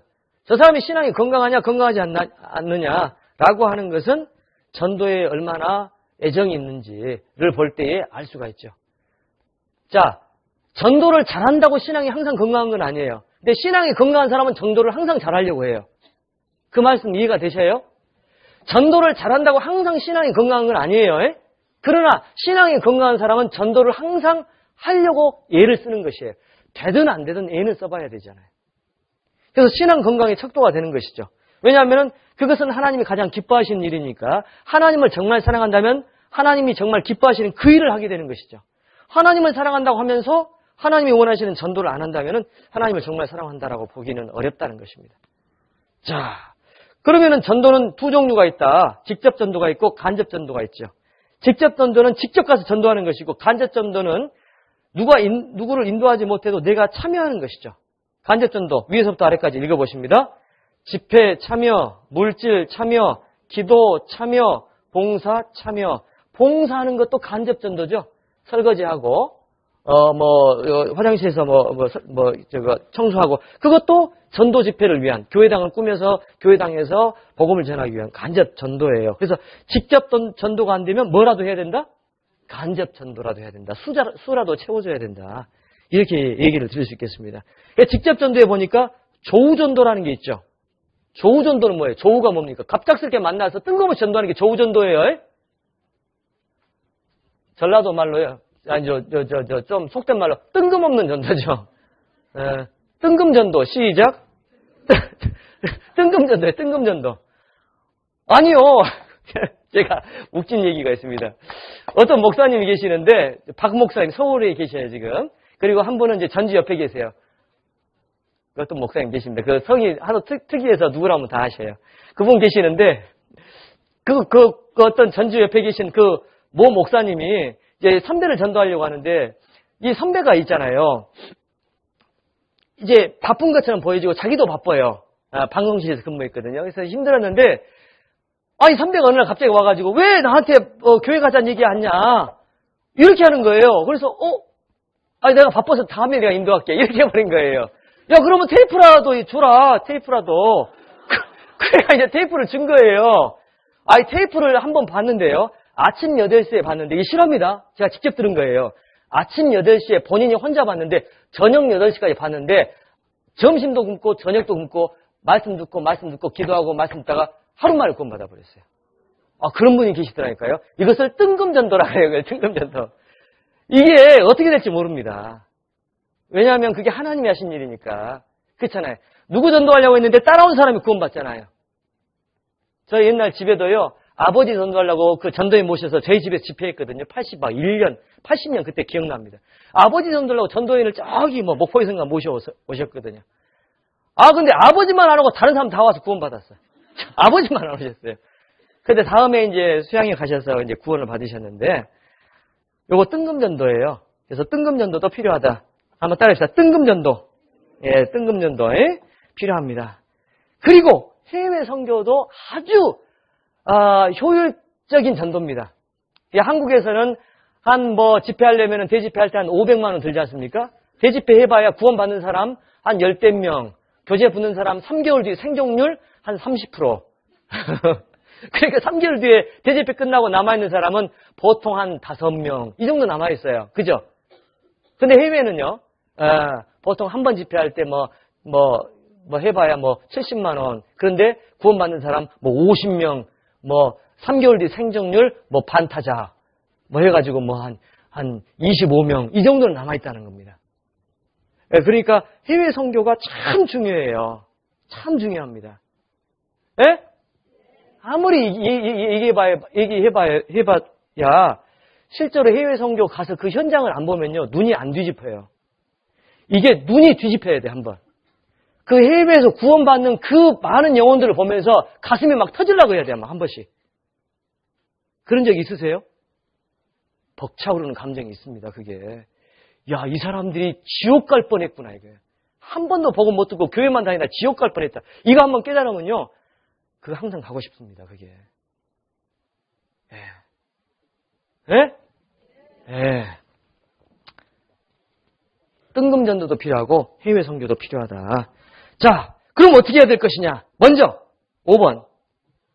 자, 하나님께 대하여 전도하려고 막 그 사람을 먼저 접촉하는 것보다 먼저 하나님이 그분을 역사해줘야 되잖아요. 그래서 골로새 4장 3절 같이 읽어보십니다. 또한 우리를 위하여 기도하되 하나님이 전도할 문을 우리에게 열어주사 그리스도의 비밀을 말하게 하시기를 구하라. 내가 이것을 인하여 매임을 당하였노라. 하나님이 열어주셔야죠. 그래서 하나님께 먼저 기도하는 게 그 사람 마음을 사는 것보다 더 중요한 겁니다. 우리는 그 사람 마음 살려고 하죠. 먼저는 하나님께 기도하는 것이 우선이 돼야 된다는 것이죠. 그 다음에 교회에 대해서 나와 있습니다. 교회. 방거로 1번 같이 읽어보십니다. 전도는 개인의 노력보다 성도 간 온전한 연합의 결과이다. 사도행전 9장 31절 같이 읽어보세요. 그리하여 온 유대와 갈릴리와 사마리아 교회가 평안하여 든든히 서가고 주를 경유함과 성령의 위로로 진행하여 수가 더 많아지니라. 그랬습니다. 여기 보니까 성령의 위로로 수가 더 많아지는 이유가 뭘까? 온 교회가 하나가 됐기 때문에. 구리교회 있지 않습니까? 구리교회가 이번에 새신자가 280명인가 왔답니다. 전도 집회 했는데요. 광양교회 있지 않습니까? 광양교회 식구가 120명밖에 안 되는데 전도를 100명 했답니다. 엄청납니다. 울산교회 있지 않습니까? 교구 전도 집회 최소한 50명 이상씩 온답니다. 어마어마하게 옵니다. 교회가 하나가 될 때 큰 힘이 생긴다고 볼 수 있습니다. 그래서 개개인도 중요하지만 교회가 하나가 돼야 되는 것이에요. 그러니까 서로 싸우면은 뭡니까? 교회라고 하는 하나님의 그릇을 구멍내는 것이죠. 그건 아간이 되는 겁니다. 앞뒤 보시면서 야이 아간아. 시작. 야이 아간아. 우리가 아간이 될 수 있어요. 이 아간이가 될 수 있습니다. 우리가 한 명 한 명이 서로 미워하고 싸울 때 우리는 결국 우리 교회를 쪽방낼 수가 있어요. 아간이 될 수 있습니다. 기억하시고요. 그 다음에 자신에 대하여 어떻게 나와 있을까? 자기가 하나님 앞에서 합당한 삶을 살아야지. 그러면서 전도를 해야 되잖아요. 호세아서 9장 10절 11절인데 11절만 읽어보십니다. 시작. 에브라임의 영광이 새같이 날아가리니 해산함이나 아이뱀이나 잉태함이 없으리라. 이스라엘이 잘못 살았을 때 이스라엘에 잉태함이 없다고 돼 있잖아요. 그렇습니다. 우리가 주님 앞에 잘못 살았을 때 잉태함이 없을 수가 있어요. 기억하셔야 되겠습니다. 2번, 방가로 2번 보니까 자신에 대해서 해결되지 않은 죄를 버리고 성도 간에 온전치 못한 관계를 고쳐야 된다. 마태복음 5장 24절 보니까 같이 읽어보시죠. 예물을 제단 앞에 두고 먼저 가서 형제와 화목하고 그 후에 와서 애물을 드리라. 예배 드리는 것도 그렇고 전도하는 것도 그렇죠. 누구를 미워하면서 전도하는 것이 가증할 수가 있습니다. 우리는 왜 그토록 용서하지 못할까요? 우리가 얼마나 못나서 그럴 수가 있습니다. 저 스스로도 그럴 때가 있어요. 나는 왜 이 모양일까? 고쳐야 되겠죠. 이런 것들을 고쳐야 되죠. 그래서 하나님에 대한 태도, 교회에 대한 태도, 자신에 대한 태도가 바뀌어야지 전도가 될 것이다 라고 하면서 마지막으로 우리가 일상적으로 말하는 피전도자에 대한 태도입니다. 1번, 방가로 1번 같이 읽어보세요. 공감대를 형성할 수 있는 접촉점을 찾으라. 접촉점이 필요하죠. 바울은 얘기했습니다. 여러 사람에게 내가 여러 모양이 된 것은 아무쪼록 몇몇 사람을 구원코자 함이라. 우리가 십자가를 달았던 것도 몇몇 사람을 더 구원하려고 하는 배려지 세상에 대한 타협이 아닙니다. 그죠? 십자가는 전도의 수단일 뿐이지 우리는 결코 그것이 우상 숭배의 대상도 아니고 그 어떤 의미가 아니라는 것이죠. 여러 사람에게 여러 모양이 되어야 된다. 그래서 요새 스마트폰으로 전도하는 경우가 있습니다. 그 다음에 방구로 3번 시작.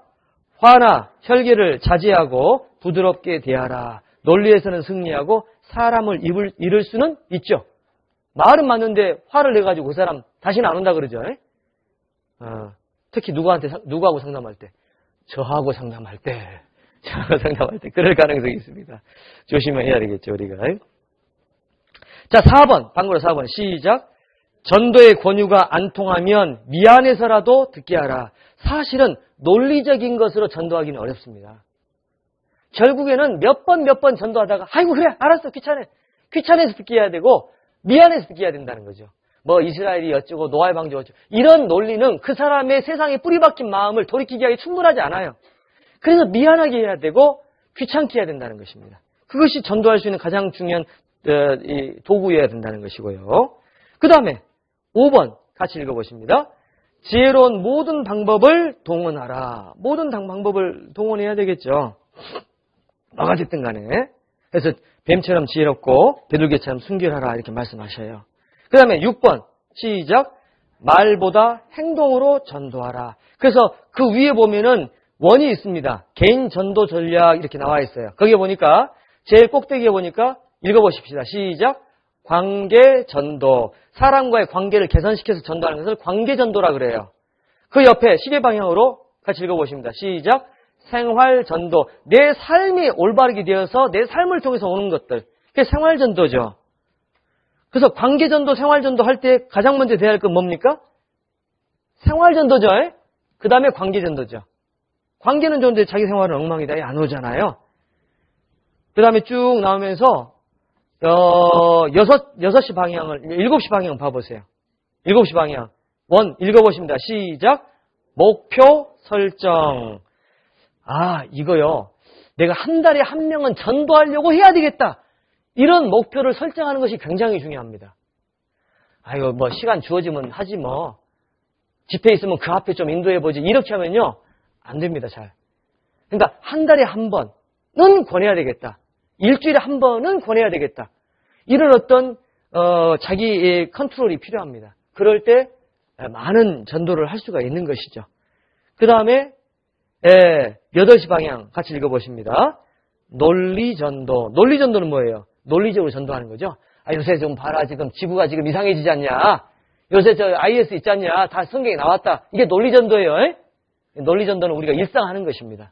가장 중요한 것은 생활전도. 두 번째 중요한 것은 관계전도. 세 번째 중요한 것은 목표 설정. 네 번째는 논리전도. 이런 것들 기억을 좀 해나가시면 좋겠습니다. 그 다음에 8번. 제일 밑에 8번입니다. 방가로 같이 읽어보세요. 전도 시 최대의 적은 사람이 아니고 포기하는 자기의 마음이다. 그렇습니다. 포기하는 자기 마음이 가장 큰 문제죠. 자, 그 다음에 제일 위에 보니까 성공하는 전도 전략이 있습니다. 성공하는 전도 전략에 제일 왼쪽에 있는, 아래에 있는 부분 읽어보십니다. 시작. 전도, 열정, 가로 열고, 중요성, 인식, 가로 닫고 이렇게 되어 있습니다. 자, 이게 참 중요한 것 같아요. 왜 그러냐면은 전도를 잘하는 사람의 특징이 있습니다. 전도에 미쳐 있는 것이. 전도를 잘하는 사람의 특징이 뭐냐면 전도가 습관화되어 있어요. 근데 왜 전도가 습관화되어 있냐? 전도에 미쳐 있어서 그런 거죠. 왜 전도에 미쳐 있냐? 전도의 중요성을 누구보다 더 깨달은 것이죠.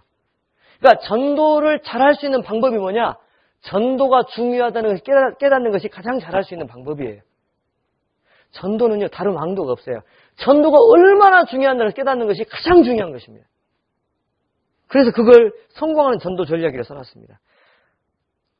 그래가지고 이제 전도 열정이 있어야 되고, 또 강구해야 되고, 성결해야 되고, 지체로서 연합해야 되고, 전도 전략을 수립해야 되고, 지금 그런 걸 얘기하고 있습니다. 하나 돼야 되고, 기질개발.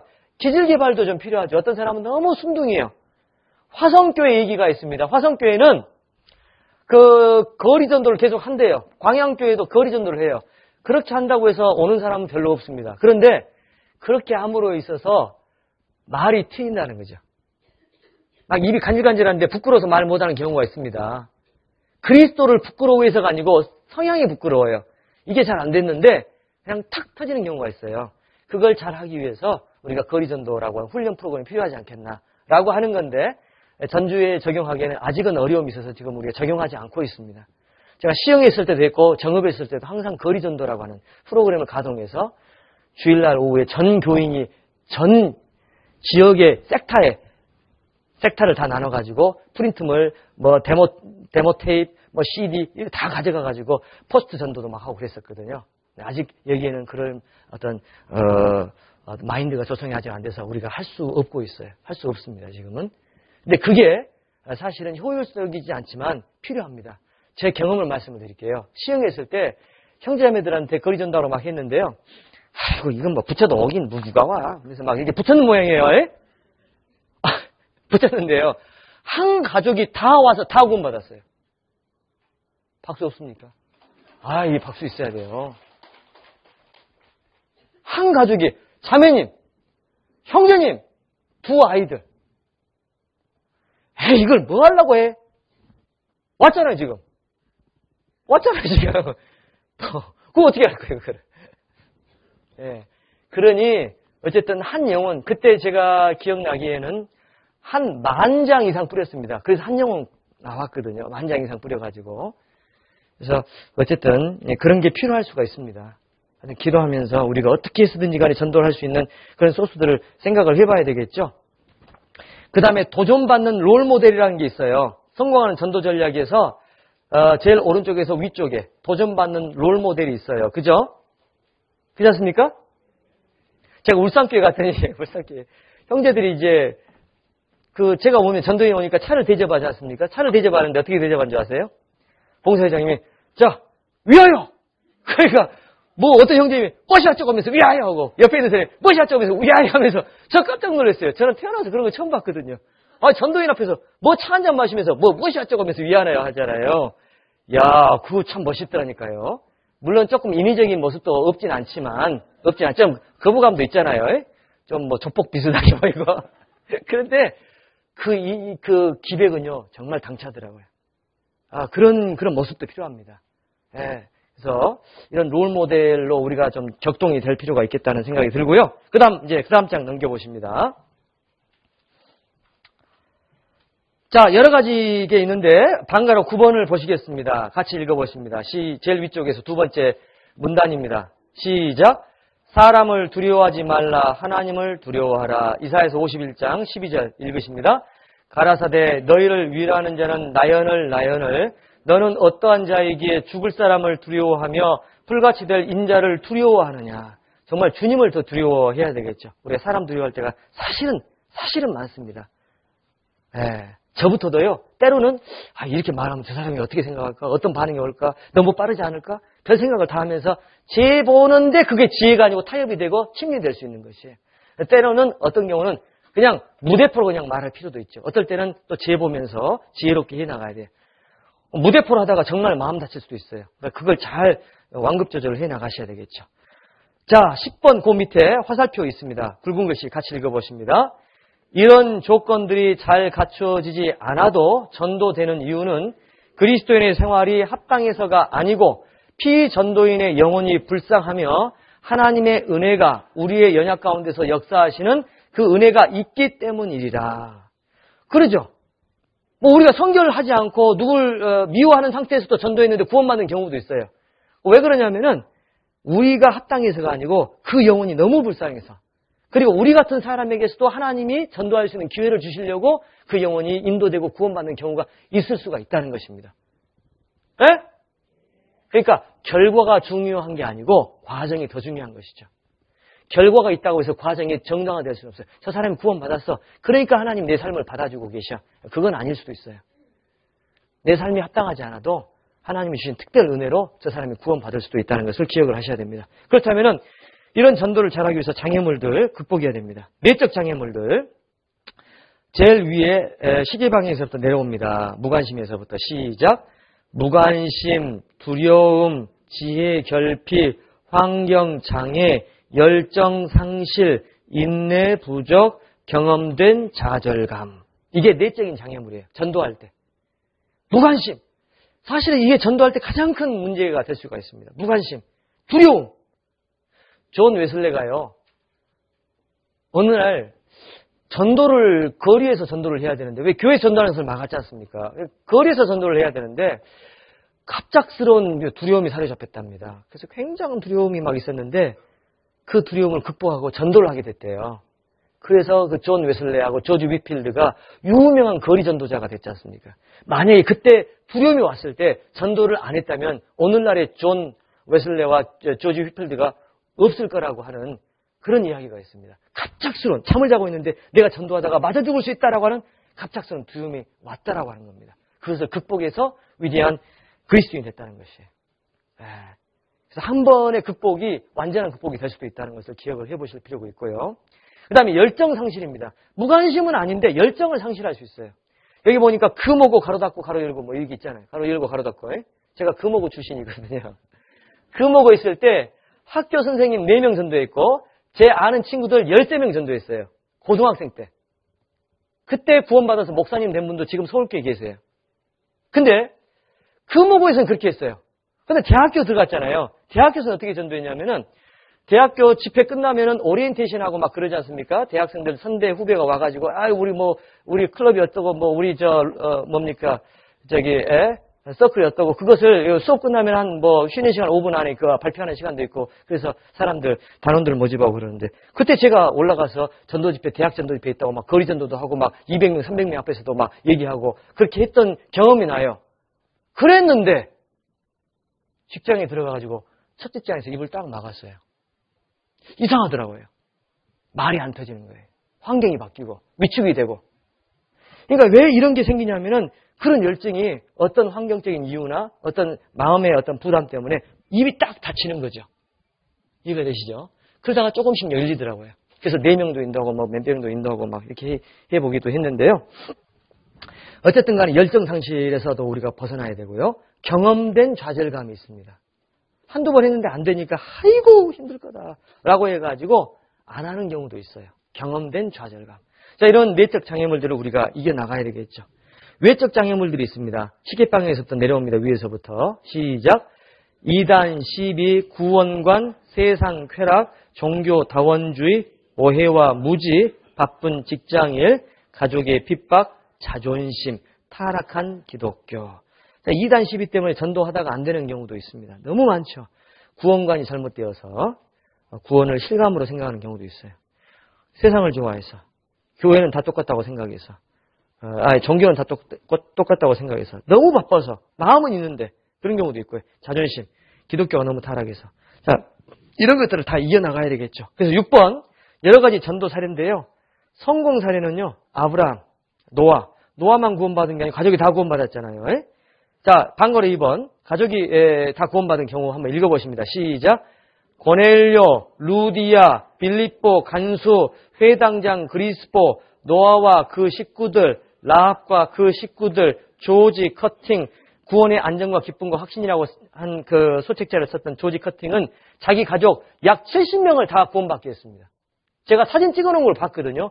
엄청난 사람이 구원받았어요. 참 대단하더라고요. 자, 우리가 이렇게 가정이 다 구원받는 경우가 있습니다. 그래서 우리가 계속 그렇게 할 수 있도록 주님께 간구해 봐야 되겠죠. 7번, 몇 가지 실제적인 전도 방침이 있는데요. 자, 1번, 전도하기 전. 두 번째 문장인데요. 같이 읽어보십니다. 시작. 각 사람의 특성에 따라 전도인의 말씀을 선별하여 활용하라. 어떤 사람은 감성적인 사람이 있습니다. 그런 분은 감성적으로 말씀을 전하는 전도인의 말씀을 들려주는 게 좋고요. 어떤 사람은 이성적이고 논리적인 사람이 있어요. 그런 분은 이성적이고 논리적인 분의 말씀을 전해주는 게 좋습니다. 예? 예, 이성적인 사람한테 감성적인 전도인, 이게 좀 이상하죠. 이런 걸 잘 활용을 하시는 게 필요합니다. 물론 어떤 전도인의 말씀도 다 주님의 말씀이어서 활용할 수 있지만은 지혜가 좀 필요할 수가 있겠다는 것을 말씀을 드리고요. 그 다음에 바로 밑에 같이 읽어보십니다. 구원의 간증을 말할 때는 상대방에게 잘못된 선입견을 갖지 않도록 주의하라. 무슨 얘기인지 아시죠? 구원 받았을 때 감동을 너무 리얼하게 말하면 그게 구원관이 될 수 있어요. 그러면 그게 구원을 막을 수 있기 때문에 주의하셔야 됩니다. 주님을 보게 해야 되지 그 사람의 간증에서 나왔던 구원의 감동을 보게 해서는 안 된다는 것이 기억을 하셔야 되겠습니다. 그 다음에 2번 전도 권유 시 제일 중요한 거 첫 번째 문장 읽어봅니다. 시작. 자존심에 잔소리를 하지 말고 양심에 호소하는 암시를 사용하라. 자존심의 잔소리, 이게 취약입니다. 에? 이거 취약입니다. 자존심에 잔소리를 하는 경우가 있습니다. 지혜 없는 어떤 자매님들은요, 남편을 막 내리 긁어요. 막. 제가 볼 때는 저도 구원 못 받겠어, 그렇게 말하면. 그런 경우가 있을 수가 있어요. 자존심을 건들면 절대 안 됩니다. 자존심은 살려줘야 돼요. 남자의 특성은, 남자는 뭘로 산다? 자존심이에요. 자존심이에요.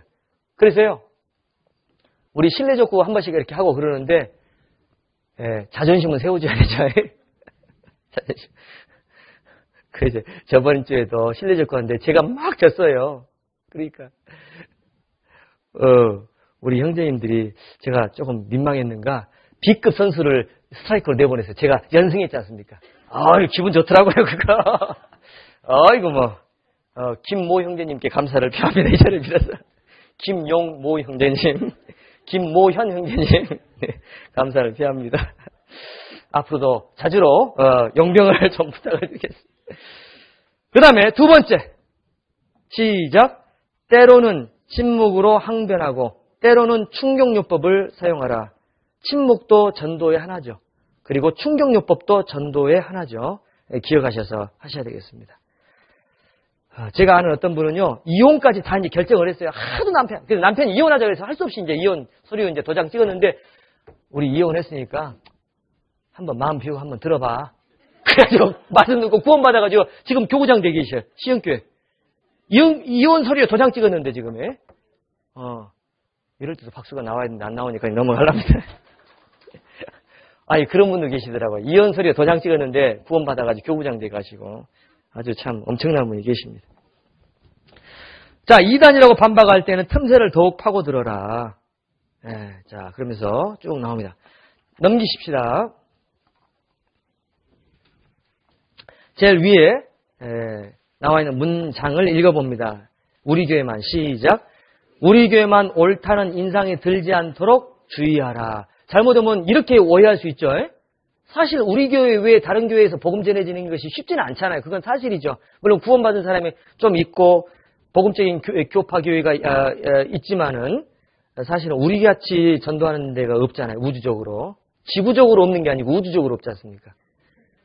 지구가 아니고 우주적으로 없는데, 그러더라도 우리를 너무 주장하면은 그 반발심이 생길 수 있기 때문에 주의할 이제 필요가 있겠다는 거죠. 그 다음에 굵은 것이 그 밑에 보니까 있습니다. 같이 읽어보죠. 지옥. 시작. 지옥이나 휴거나 종말을 강조하여 피전도자로 하여금 필요 이상의 두려움에 붙잡히지 않도록 하라. 김집사 사돈 때. 이게 무슨 얘기냐면 저희 어머니 얘기예요. 저희 어머니가 김집사님인데 어머니가요, 저희 자매하고, 저희 자매 선을 선이라고 그 뭡니까? 사돈끼리 보는 걸 뭐라 그래요? 상견례죠. 상견례를 보려고 딱 갔어요. 근데 그 자리에서 저희 장모님 될 분한테 전도자를 딱 가져와가지고, 야, 지옥 있어. 믿으시오. 그 자리에서 상견례하는 자리에서요. 제가 뚜껑 벗겨지는 줄 알았습니다. 와, 그 자리에서 세상에 이렇게 하시면 안 되잖아요. 네, 조금 지혜롭게 해야 되잖아요. 결국은 나중에 구원 받으셔서 지금 정읍교회 은장 회장님 되계십니다. 이럴 땐 박수가 나와야 돼요. 예, 은장 회장님이 되계십니다. 그러니까 이게 있습니다. 이 보시죠. 우리 아이들도 마찬가지인데요. 이게 죄로 덮여졌던 어떤 마음이라고 해보시죠. 이게 기본적인 인성이라고 해보시죠. 자, 요건 인성입니다. 그러면은 어린 아이들은 죄성이 별로 없죠. 요 정도밖에 없죠. 어른은 죄성이 많이 있고 죄로 많이 오염됐기 요 정도로 두툼하죠. 그럼 어떻게 해야 되겠습니까? 주님 말씀에 들어가려면 무장 해제를 시켜야 되기 때문에 이런 많은 죄로 말미암아 오염된 분들을 걷어내기 위해서는 많은 말씀과 강한 말씀이 필요하죠. 그래서 7년 대환란에 강력한 메시지가 필요하고 지옥에 대한 강력한 메시지가 필요하고 휴거되지 못할 수 있다는 강력한 두려움을 주는 메시지가 필요합니다. 성인들은. 근데 아이들은 어떻습니까? 죄를 많이 경험하지는 않았어요. 그런 아이들한테 휴거를 지나치게 강조한다니, 7년 대환란 너무 많이 얘기한다니, 지옥을 리얼하게 얘기한다니, 그러면 어떤 문제가 생기냐면 이 두툼해진 죄에 대한 유혹된 강팍해진 이 마음, 이 껍데기만 벗겨지는 게 아니고 인성까지 벗겨져 버려요. 얘들은. 이것까지 이제 상처가 돼요. 그러면은 자 보세요. 이게 이렇게 되는 겁니다. 이게 이렇게 되면은 구원을 받아도요. 이게요. 요 있잖아요. 요 부분이요. 이게 회복이 좀 안 돼요. 항상 구원 의심하고 후고 의심할 수가 있어요. 얘들은. 순수한 사람은. 그러니까 그 사람의 상황에 맞춰서 강약 조절을 해나가야 된다는 겁니다.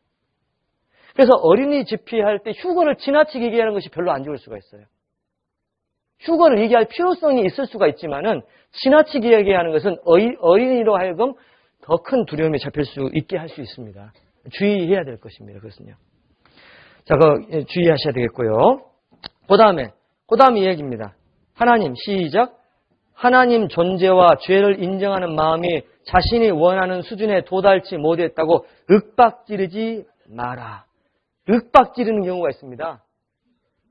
자기가 요 정도 죄를 느껴야지 구원받을 거라고 생각하니까 아니 빨리 복음 풀어도 되겠는데 막 그냥 죄만 막 돌리는 거예요. 그러면 이 구원받기가 더 어려워질 수 있거든요. 시흥교회 어떤 그 집사님은요. 죄를 진짜 느끼지 않은 상태에서도 구원을 받았어요. 그분은 워낙 열심히 했던 분이었고 진리에 대한 갈구가 있었습니다. 그러나 정말 내가 지옥 갈 죄인이다. 물론 그것은 기본적으로 이해하고 믿는 것이죠. 그런데 그런 어떤 지나친 죄의 강조가 없는 상태에서도 정말 예수님의 사랑을 통해서 구원받아요. 그러니까 죄를 이야기는 틀림없이 하고 지옥도 얘기해야 되지만 필요 이상 얘기를 하는 것은 지혜롭지 못할 수 있다는 겁니다. 그 다음에 말씀을 들은 후에 본인의 의사와 상관없이 무조건 상담으로 연결하지는 말고 먼저 마음을 준비시키라. 그렇죠. 이런 것도 상담이 필요하긴 하는데 너무 윽박지면서 상담을 하자고 하면 이미 마음이 닫혀있는 상태에서 상담이 안 되잖아요. 상황을 봐가시면서 해야 되겠죠. 인도 후에는 어떻게 해야 되겠는가. 자, 제일 처음에 있는 문장을 읽어보십니다. 시작. 집회 말씀을 한 번만 들었다면 다시 다른 전도인의 말씀을 듣게 하라. 기대했던 구원이 너무 쉬워 이상하게 생각할 수 있으므로 시간을 가지면서 스스로 복음에 안주일 수 있도록 유도하라. 이런 부분들도 필요합니다. 약간의 시간이 필요합니다. 막 머리가 복잡합니다. 좀 시간이 필요할 수 있어요. 그 다음에 이게 4번 방가로 4번 인도 후 제일 밑에 보면은 어떤 이는 굵은 글씨 있습니다. 같이 읽어보십니다. 시작. 어떤 이는 돌밭에 떨어진 씨이고 또 어떤 이는 가시밭에 떨어진 씨일 수 있으므로 각 경우에 해당하는 조치를 취하라. 가시밭이 제일 헷갈리는 경우죠. 기쁨으로 받으나 뿌리가 없는 것이죠. 기뻤는데 예수님 십자가에 돌아가시를 보면서 눈물까지 흘렸는데 성령이 안 오신 거예요. 구원이 아닌 겁니다. 그런 경우도 왕왕 있습니다. 그러니까 십자가 영상을 보면서 눈물 흘렸다 다 구원받은 건 아니죠. 알고 계셔야 돼요. 눈물 흘렸다면 구원받았을 가능성이 높지만 눈물 흘렸다고 구원받는 건 다 아니라는 것이. 인간적인 감정일 수 있고 그럴 수 있습니다. 예, 순간의 기쁨일 수 있고 다 기대 그런 것들을 다 분석을 해 나가시면서 해 나가야 되겠죠. 그다음에 5번 전도가 안 될 때 두 번째 문단 시작. 잘 안 되면 최선을 다한 것으로 만족하고 적은 가능성에 만족하라. 잘 안 돼도 만족하고 살아야 되죠. 최선을 다했으면 그것을 내가 할 수 있는 것입니다. 그 사람 구원받고 안 받고는 그 사람 책임이고 주님의 역사 문제죠. 우리가 할 수가 없어요. 한 대까지 다 하는 수밖에 없습니다. 그래서 가장 밑에가 있는 게 중요한 건데요. 전도의 요인은요. 대상자, 전도자, 인도자, 교회 이 모든 것들이 하나됨의 총체적인 결과이므로 자체가 아니고 자책하는 것은 주의해야 된다. 자책하는 것은 주의해야 된다. 제가 타이핑을 잘못했습니다. 자책하는 것은 주의해야 됩니다. 전도 요인 중에 가장 큰 요인은 전도를 받는 사람의 마음이에요. 그게 제1 원인입니다. 피전도자, 그러니까 인도하는 사람의 신앙이나 전도하는 사람의 신앙이나 교회의 하나됨이나 이런 것이 다 영향이 있지만은 가장 큰 영향은 전도받는 사람의 마음 상태가 제일 중요해요. 그게 50% 이상입니다. 그 사람이 안 되면 예수님도 못 하세요. 예수님도 못 하시는 거예요. 화 있을진저 고라시나 화 있을진저 고레스다. 내가 너에게 생겼던 이 모든 것을 소돔과 고모라에 생겼다면 그들이 죄를 안고 회개했을 거다. 예수님도 못한 게 전도예요. 그게 그러니까 우리가 어떻게 예수님 못했는데요. 그렇게 강팍한 사람이 있습니다. 그러니까 우리가 할 수 있는 최선을 다하는데 최선을 다하면 정말 구원받지 못할 사람도 구원받는 경우가 있어요. 어떤 경우입니까? 하도 버티면은 하나님이 그 사람의 믿음을 보시고 구원이 아닐 사람을 구원해 주시는 경우도 혹 있어요. 아모스의 중보기도를 봐보십시오. 중풍병자를 데리고 왔던 사람들의 믿음을 봐보십시오. 주님이 그들의 믿음을 보시고 그들을 고쳐주시지 않습니까? 그렇죠? 그러니까 제1 원칙은 뭐냐면 전도받는 사람의 상태가 제일 중요하지만 그 사람의 상태가 안 됐다고 할지라도 우리가 정말 끊임없이 주님 앞에 추구하면 주님이 건져주시는 경우가 있다 그 말입니다. 그것을 우리가 믿고 우리가 그 희망을 가지고 살아가야 된다는 것이. 네, 그래서 우리 전도를 해 나가야 되는데 이 전도를 했던 사람 중에 가장 괄목할 만한 사람은 존 하퍼입니다. 들어보셨어요? 타이타닉호가 침몰에 갈 때 존 하퍼라고 하는 목사님이 D.L. 무디 교회 초청받아가지고 거기를 탔었습니다. 이분은 구원받은 분이죠. 그런데 이 존 하퍼가 탔는데 타이타닉호가 이제 빙산과 충돌해서 무너져 가지 않습니까? 그럴 때 이 존 하퍼가 아이가 둘이 있어요. 그 두 아이를 보트에 태우고 자기는 물에 뛰어듭니다. 그리고 물을 헤쳐가면서 죽어가는 사람에게 예수님을 믿으라고 지금 죽으면 천국 갈 수 있냐고 그것을 막 외치다가 죽어갔어요. 이 사람도. 근데 그 사람 때문에 회심한 사람이 열 몇 명이 돼요. 그 사람 때문에 회심한 사람들이 그 회심한 사람들이 존 하퍼 기념교회를 미국에 만들어놨어요. 그 얘기 들어보셨어요? 이게 그 기사입니다. 여기 먼슬리 이벤젤 그랬잖아요. 여기 보니까 제일 왼쪽에 있는 아이 하나 있고 그 어머니 아내가 있지 않습니까? 이 아내는 존 하퍼가 목회자 돼서 죽었거든요. 이 아내는 이미 죽었고 이 아이는 그때 살아난 아이예요. 그리고 옆에 이제 이마가 약간 벗겨진 분이 존 하퍼 목사예요. 그리고 옆에 보면은 기념문이 있죠. 기념비가 보이죠. 이게 존 하퍼 기념비입니다. 그 옆에는 타이타닉호가 멸망했을 때 그 나왔던 뉴욕 타임즈 신문입니다. 뉴욕 헤럴드 신문입니다. 뭐냐니까 다윗이 그일라 거민을 구조했지 않습니까? 다윗은 사실은 이 사울에게 쫓겨가는 그 위급한 상황인데 자기의 민족인 그일라가 블레셋의 침입을 받으니까 하나님 내가 그일라를 구하리까 물어봅니다. 하나님 구하라고 합니다. 그래서 다윗은 그 그일라를 구하려고 하는데 그의 충신들은 이야기합니다. 지금 우리도 힘들어 죽겠는데 그일라가 문제냐고 그렇게 말하잖아요. 다윗은 그래도 그일라를 건지려고 거기에 쫓아가서 그일라 거민을 건져내잖아요. 어떤 상황에서도 전도하는 모습을 설명해 준다고 볼 수 있습니다. 그래서 다윗 같은 사람이 정말 참 대단한 분이고 존 하퍼 같은 분이 정말 대단한 분이다라고 하는 생각을 하면서 우리도 우리의 전도의 사역을 다 감당해야 됩니다. 전도할 때 가장 큰 장애물 중에 하나는 요나의 박농쿨이죠. 요나는 박농쿨 때문에 기뻐했습니다. 그죠? 박농쿨.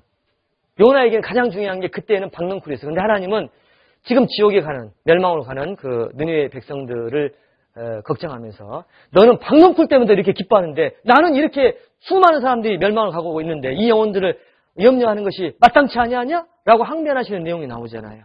그죠?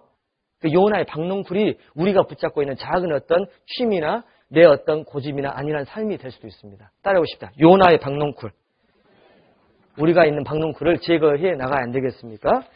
우리 앞으로도 그런 박농쿨을 제거해 나갈 수 있도록 함께 해 나가시겠습니다. 앞뒤 보시면서 박농쿨을 제거하십시다. 고생하셨습니다. 시작! 박농쿨을 제거하셔야겠습니다. 고생하셨습니다. 말도 잘 안 나오려고 그래요. 고생했습니다. 이제 잠깐 기도하고 끝내겠습니다. 주님의 은혜와 사랑을 감사드립니다. 저희들을 붙잡아 주셔서 주님이 원하시는 그 삶을 살아갈 수 있도록 더욱더 온전해질 수 있도록 붙잡아 주시고 또 전도하는데 우리의 박농쿨 때문에 스스로 만족에 빠져서 그늘 밑에 앉아있지 않도록 주님 도와주시옵소서. 남은 모든 삶을 주님 온전히 붙잡아 주시기를 간절히 원합니다. 저를 사랑하시는 예수님의 이름으로 기도드립니다. 아멘. 예, 수고들 많으셨습니다. 안녕히 들어가십시오.